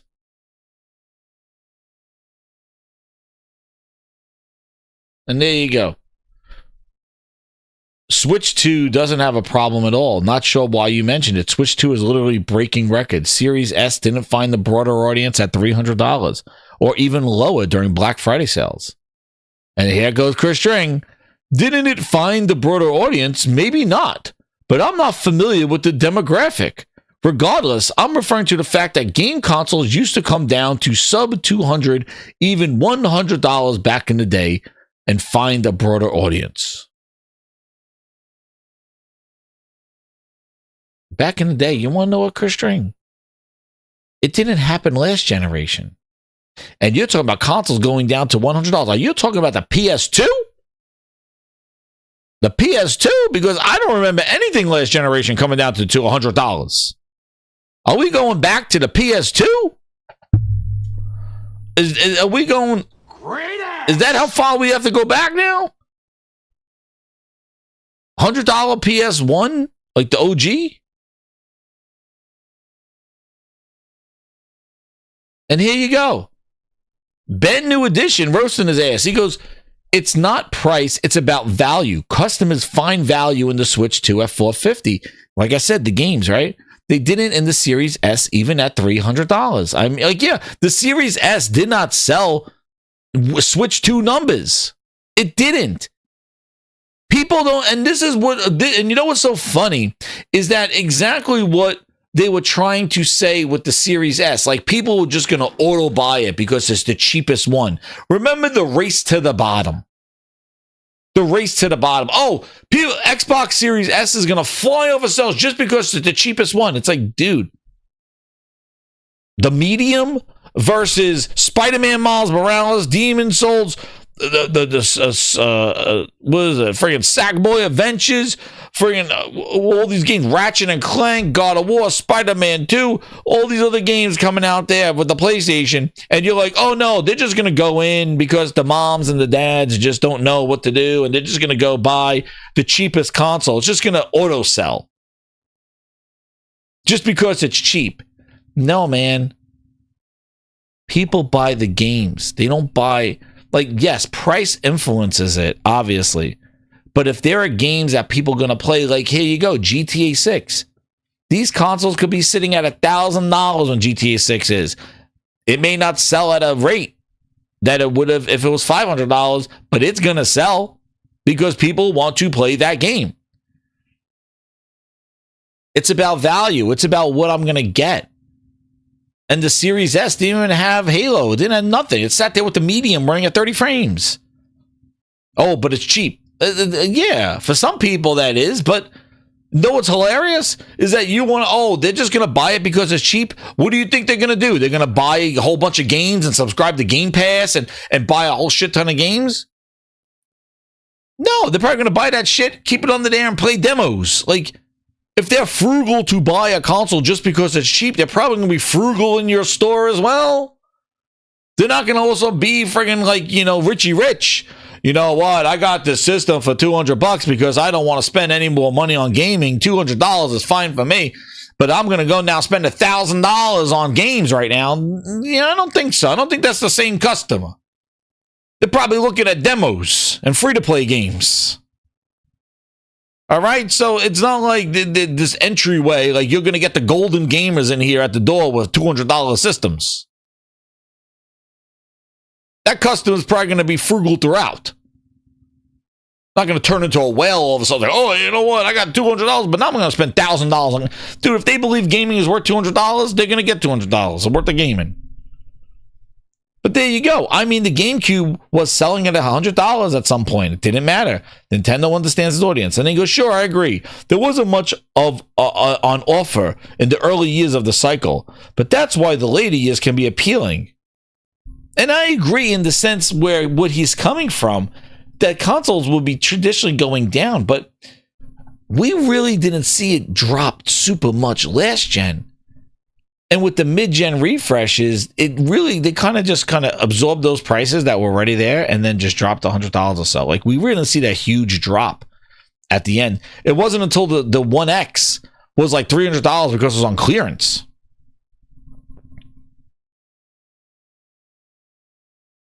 Not looking good for PC handhelds either. Oh, well, let's see what he says about that. Can't see the forthcoming Xbox ROG flying off of shelves. Do we have a definitive price? And he goes, a slightly different play. It's more to try and get the most hardcore players to play. Okay. Oh, okay. So $1,000 handheld that runs on a mobile, that runs on an APU chip and not a dedicated GPU. Paying $1,000 for that thing, an underpowered handheld just to play your games on the go, is for the most hardcore players. But the console is not. Okay. Am I reading that right? The handheld at $1,000 is not a mass marketed device, but the console is. It's different. Oh, you mean a handheld with controllers on it that console-fies PC gaming? On the go gaming? Nah, that's for the hardcore stuff, hardcore. But the console, though, nah, that's not for hardcore. That's for like your mom that plays Panda Pop. Yeah, nah. Dude, it's always been a $400, $500 investment. How can you say, like, the console's not for hardcore play? Oh, that's for the casuals? No. What are you talking about? They gotta be, whoa, my finger. Whoa. Wait a second. There's something going on here. Whoa, my hand is like a Ouija board. I got my hand is a Ouija board. Whoa, I can't control it. What does it want to do? Juicy, glaze, double glaze. That's the only answer. Pancake, shake my head. Xbox marketing. It's the only answer. We got an official.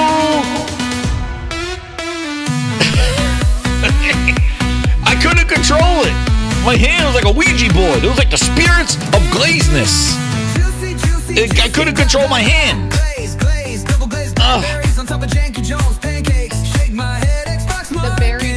My hands are possessed.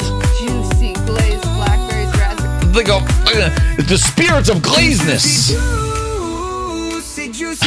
Juicy, glaze, double glazed blackberries on top of Janky Jones. Pancakes, shake my head, Xbox marketing.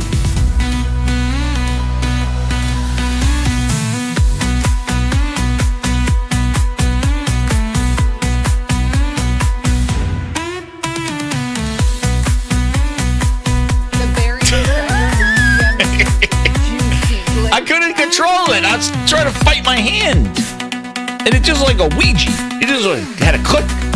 It said, no, the power of glazeness. Juicy, juicy, juicy, glide, glide, glaze, glaze, double glazed blackberries on top of Janky Jones pancakes. Shake my head, Xbox marking in it.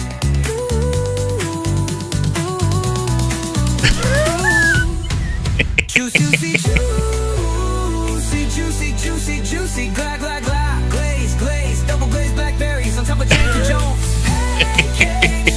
Hit that like button, grinders. We found the glaze. There was one. I knew there was one today.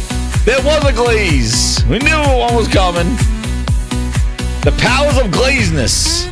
Juicy, juicy, juicy, juicy, juicy, glide, glide, glide, glaze, glaze, double glazed blackberries on top of Janky. Dude.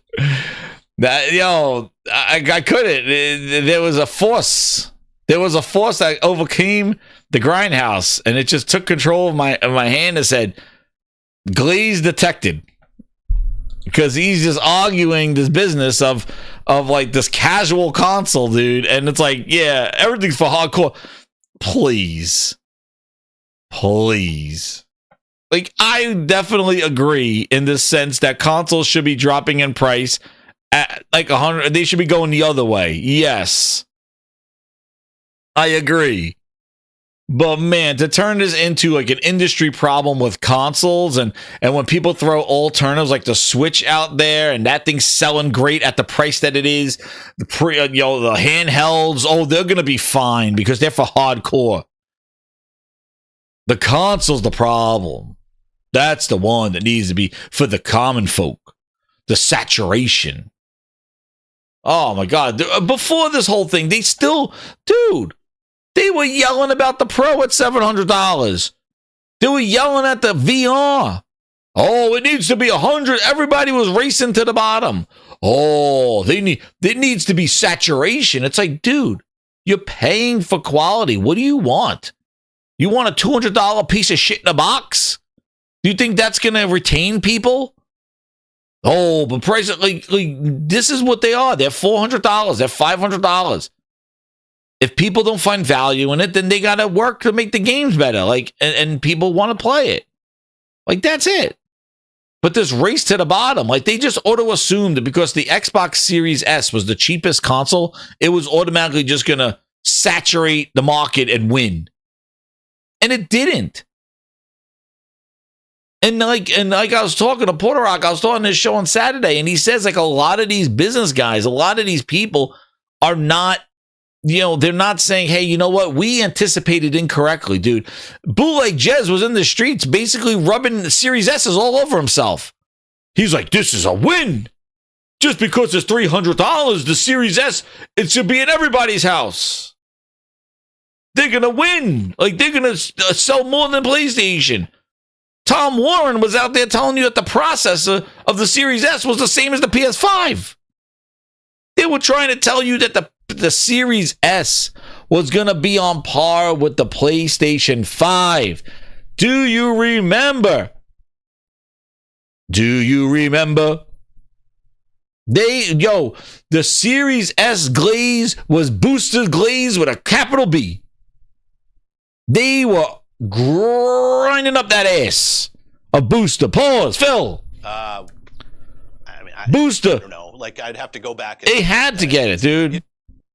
They're like, Series S is the same processor as what was the Tom Warren? The Series S is the same as the PS5. Oh, man. And it's cheaper, too.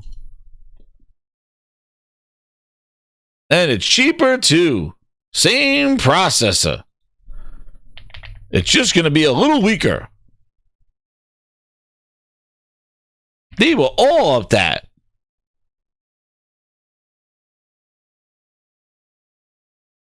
Where is he? Where Mr. Warren? And they were all. And instead of saying, guys, our analytics, so we anticipated this incorrectly. Now, a lot of things are going on, and there he is. Dude.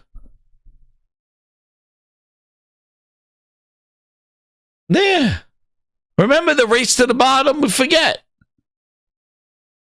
The Series S uses the same CPU in the Series X, running at 3.6 gigahertz.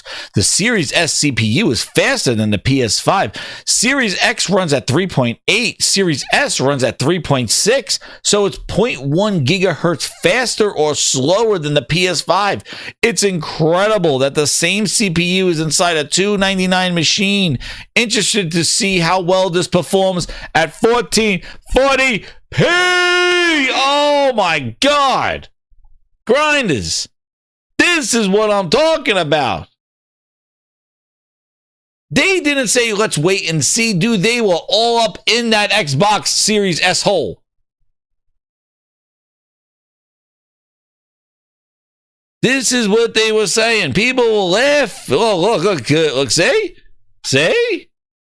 What happened? What happened? Still faster than the PS5. That's insane. Incredible value. What a deal. Oh, here we go. The PS5 CPU is capped. You remember this? The race to the bottom. The race to the bottom.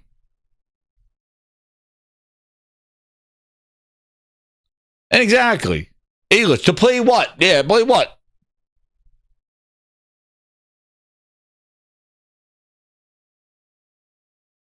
Yeah, you remember all that. Uh-huh. Uh-huh.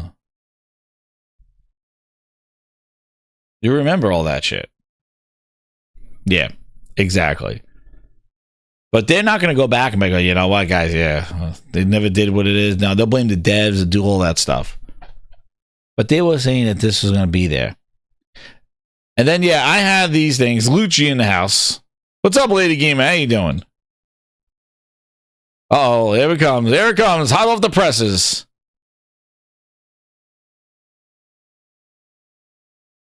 What do we got? Oh, I'll talk about that. That one there. What is this? Grinders, I needed some Grindhouse. This tweet popped up. I don't know why. When was it? It was today.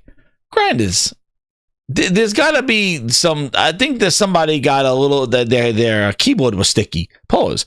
This guy, the Welsh Hunter, he got a picture of Phil Ness and friends. Again, because oh boy, Phil Spencer's somewhere. Oh, you want to take a picture? Take a picture. Booty cheeks. Oh boy, take a picture with Phil. Oh. This guy, I don't know. Phil Spencer confirms. I'm like, oh shit, what happened? Let me read this out loud and see if it makes sense to the Grindhouse. We need a grind interpretation. Phil Spencer confirms that Xbox are there were once they are did. They became the first ever to have the first, as in that era of when at Xbox began. Congratulations, Xbox team. Yo. This wasn't translated. This is what this man wrote. I have no, but he shared a picture of Phil Ness Spencer. Oh boy. I don't know. But I think his keyboards were sticky with the Xbox glaze. But I didn't. This thing, I was like, what did Phil Spencer announce? Phil Spencer confirms that the Xbox are there were once they are did.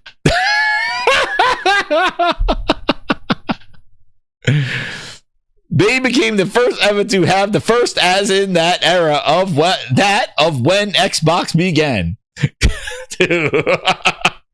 I'm gonna interpret that. Right now, I think I put it through AI. AI, please explain this. Grindhouse AI. Wait, it's processing. Hold on, it's processing. Hold on. Processing. AI has interpreted this, and this is the definition. Oh, no! We suck again! Ah, okay, there it is. Now I understand what it meant. Okay, Grindhouse AI working. That was the first time I had to use Grindhouse AI. I wasn't sure what the hell that meant, but I'm glad that Grindhouse AI cleared that up right away. But Phil Spencer in the house there. And then there's to kind of capitalize on the whole the console sale increase and where Xbox is at, Grinders, I got some bad news for you. Grind out some bad news. Grinders, this is some crazy ass news. This was Costco. Yo, you can't find this thing anywhere. At Costco, they took it off the shelves. They said, Phil Ness, we done with you. Phil Ness who? Costco has removed the Xbox consoles from a store shelf and no longer selling them. Searching for Xbox shows no results. They are currently selling PS5s and Nintendo consoles. Thoughts? No gift cards, nothing. You can't find Xbox anywhere. Phil? Where that box is in the name of our brand. So, I don't know what's going down. Prices didn't even increase yet. But we already seen the global implications of Xbox not selling its hardware in stores. And like another thing, and here's another thing. This is just to kind of add on, like I said, to keep continuing to add what's going on. We talked about the price increases. We talked about the deflection of what's going on.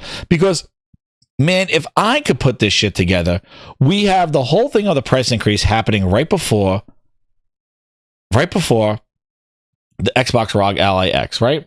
Then on top of that, let me get to the grind panel here on this one. On top of that, we have the Costco thing showing up, right? Then on top of that, we have this article and then this article. And we have this complaint from the good friends over at the, where are they? Do I have them? Wait a second. I'm just trying to find where it is.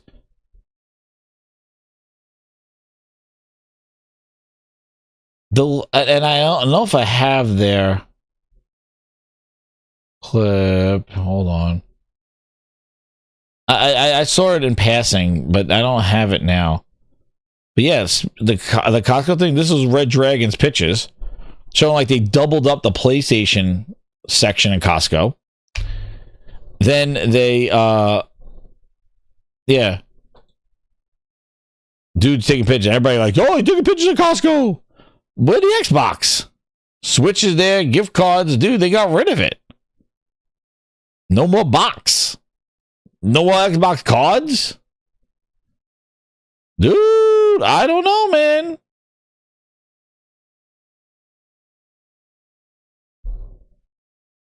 Wait, you sent me a video that he said you can't get Xbox on Xbox websites?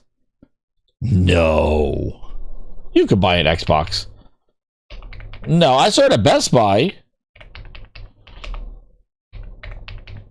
Hold on. On Xbox website. No, you could buy them. Well, I bet you people are buying them now because they know the price is going to go up. Maybe that's what happened. Stripper Glitter Edition still available. Stripper Glitter Aaron Greenberg Edition still available. Refurbished too. No, they're still here, Lucci. They're still here. Stripper Glitter Edition. You get it now before they sell out. But Costco just pulled everything from Xbox. I don't know. But remember, when they pulled it from the European stores, everybody said there's nothing to see here.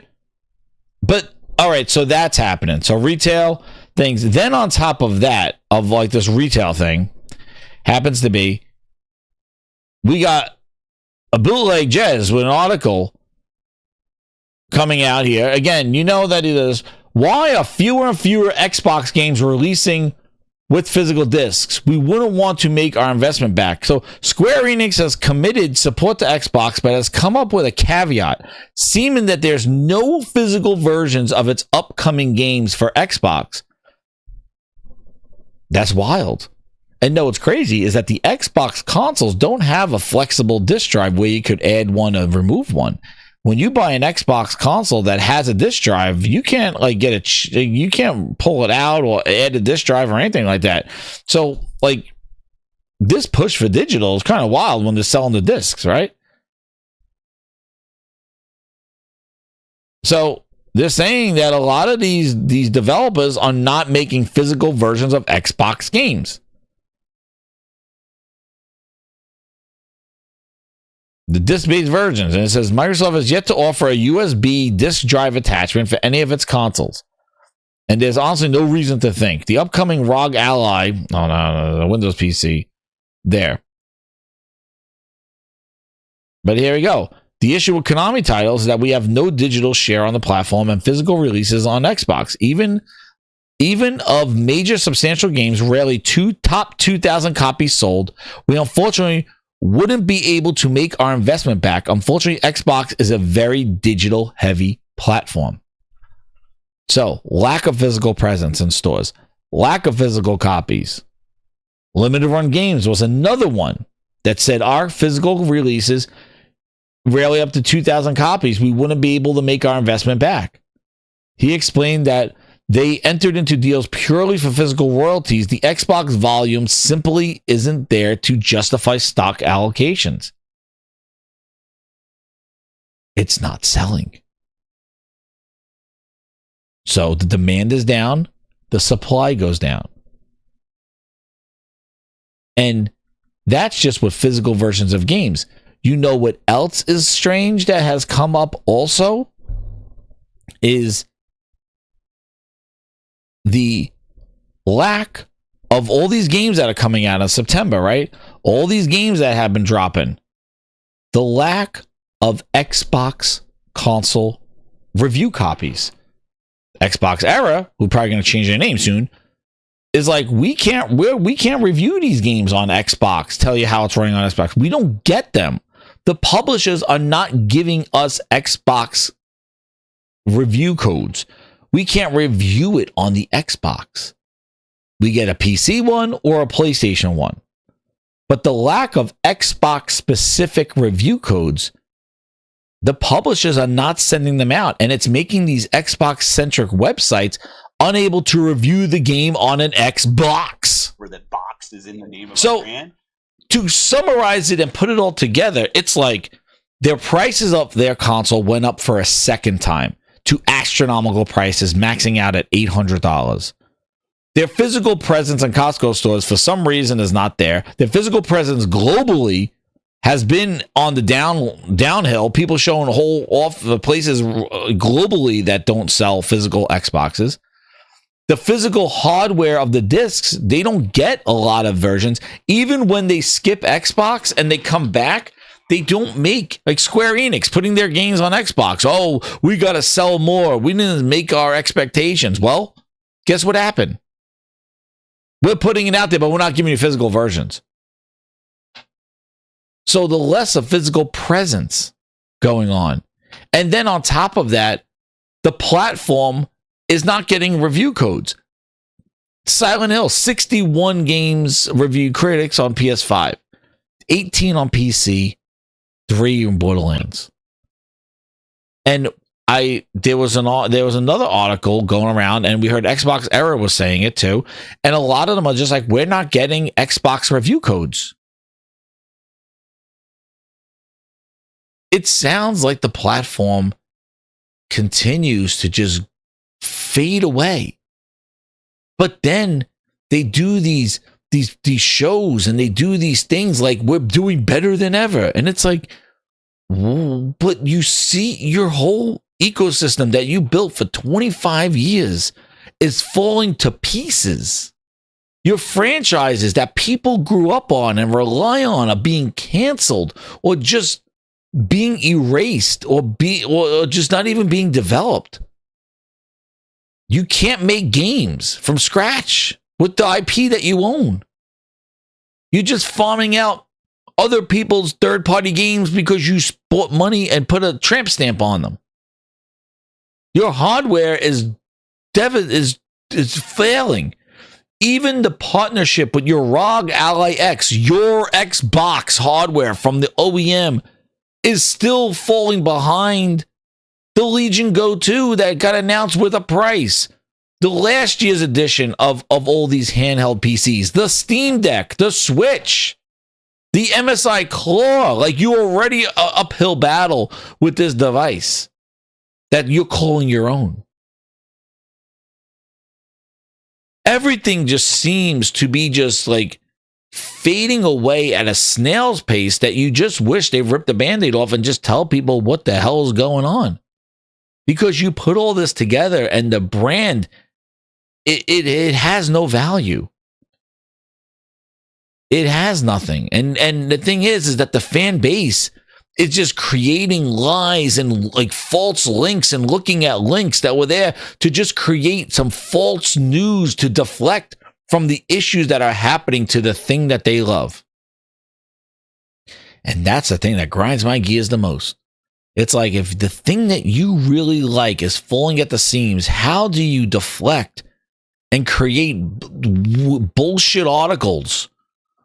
Copy links. Oh yeah, all the PlayStation games are coming. It's like, yo, really? Are you that petty? You think your audience is that stupid? That's what you think, that you're going to share that shit without really thinking about what's going on? Like, if it does happen, it does.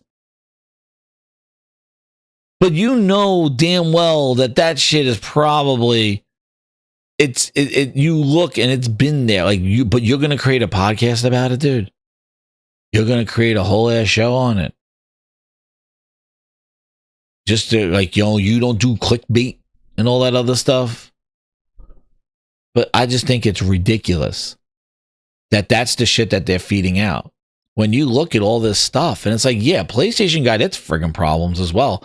But dude, it patches up those problems with a Death Stranding 2 and a Ghost of Yotei and a Wolverine and those games that are coming, and the quality of their hardware, the quality of their controller, the quality of the stuff that they've been putting out. But they made mistakes. But dude, these mistakes are devastating to this brand. And the fact that Phil Spencer just walks around like he's walking on water. He's still like, oh, it's doing great. We're at Tokyo Game Show now. It's like, yo, I better see Forza Horizon in Japan. But who cares at this level? Like, what is it? Like, look at what's going on.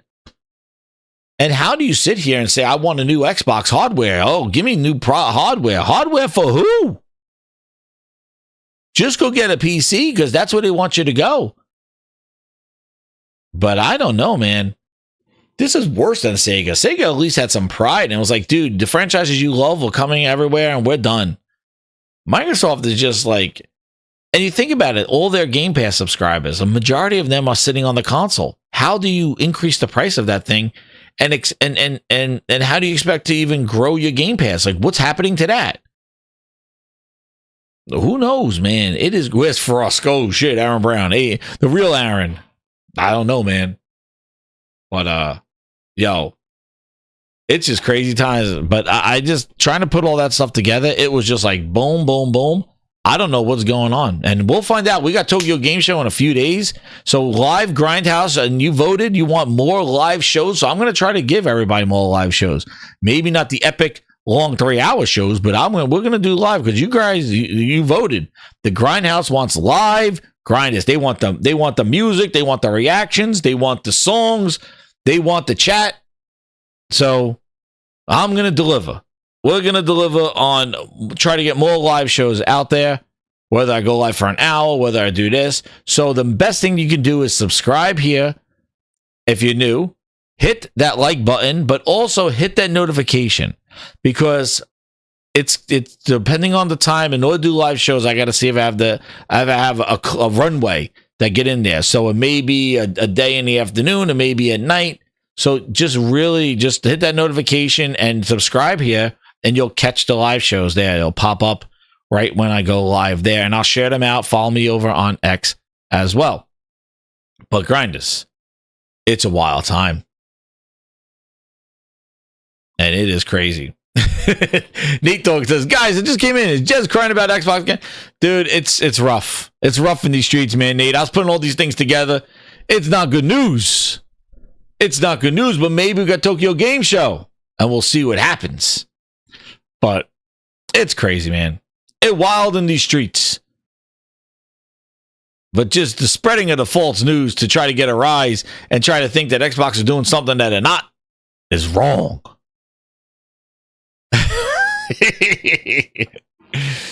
Oh, man. But yeah, it is wild times, man. But yeah, hit that like button. And you guys got a stream too. So we're going to get a stream going here. That's right, man. Oh, and shout out to Z, man. Oh, that's another thing.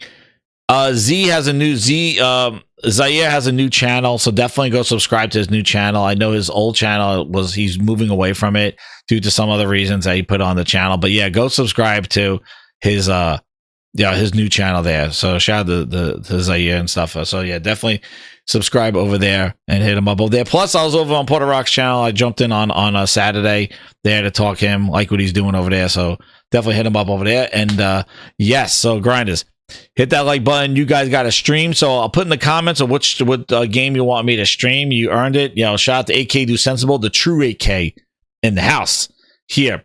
And then, since we did some incredible things, I know our goal here was that new song drop there, but I'll give you a good little outro song as we go here, as we run the credits of the Gaming Grindhouse.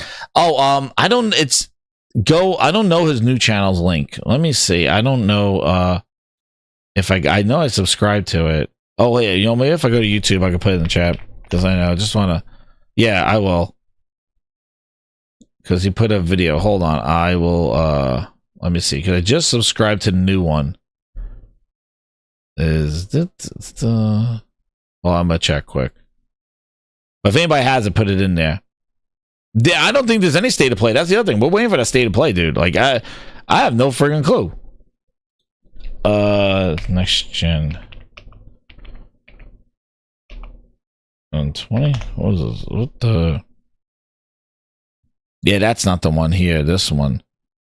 I think, did he put the link on this one? Damn it. It was on X. You know what? Hold on. I'll go to my bookmarks. I got it. I'll get you a new channel. Hold on. I'm working as fast as I can. Hold on. Oh, I saw who was it? Was it Danelle? I don't know who was in here talking about the Giants, dude. You're lucky I vented about the Giants yelling at my TV because it's crazy.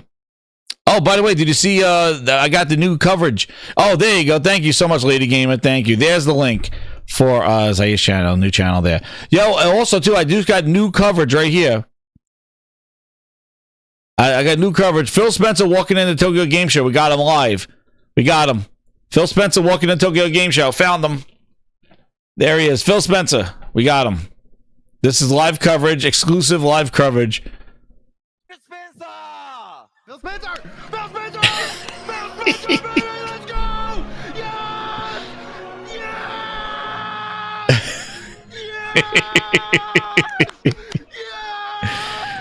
We got him.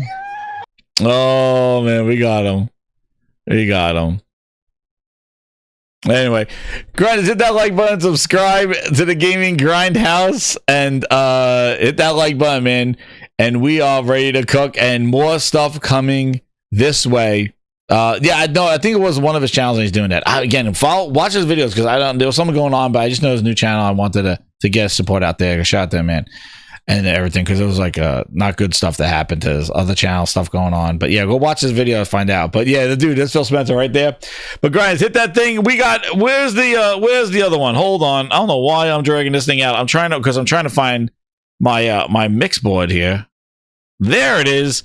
All right. Well, we got rid of Xbox PC Hawk Tour. RMA didn't come on, but we have to finish the trifecta. We had all the C's in here tonight, so we're gonna get RMA out of here with his music. RMA, whenever you get back here. I do like the song though. Another one.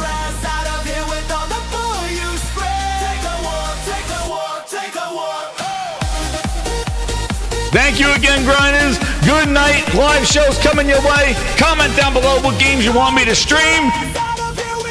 And we're ready to go, baby. Big week ahead.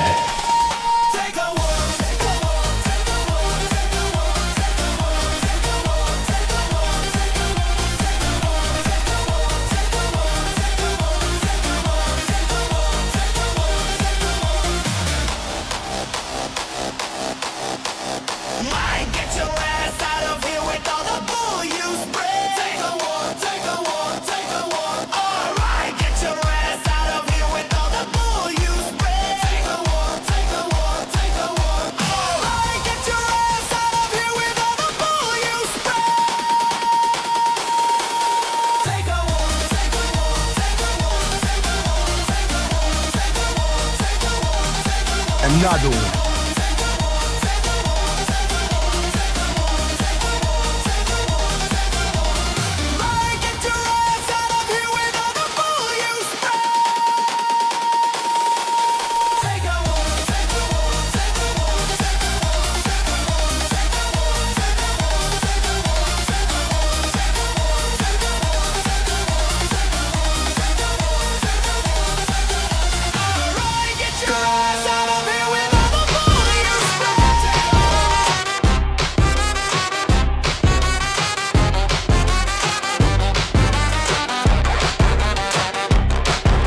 Controller in my hand, they spinning in a spiral. Xbox trying to fight Windows, that's a self-rival. ROG alley posted up, still no price tag. Microsoft's in a tug of water rope, just sag it. Digital warriors, corporate civil war. X and Windows scrapping, who keeping score? Crosswires, lost files, mission going cold. Strategies a mystery, stories getting old. Xbox can't compete, they shadow boxing sweet. They fighting with themselves, can't see their own defeat. Our wars, AliEx, still no price in sight. Guess the console class gon' rage all night.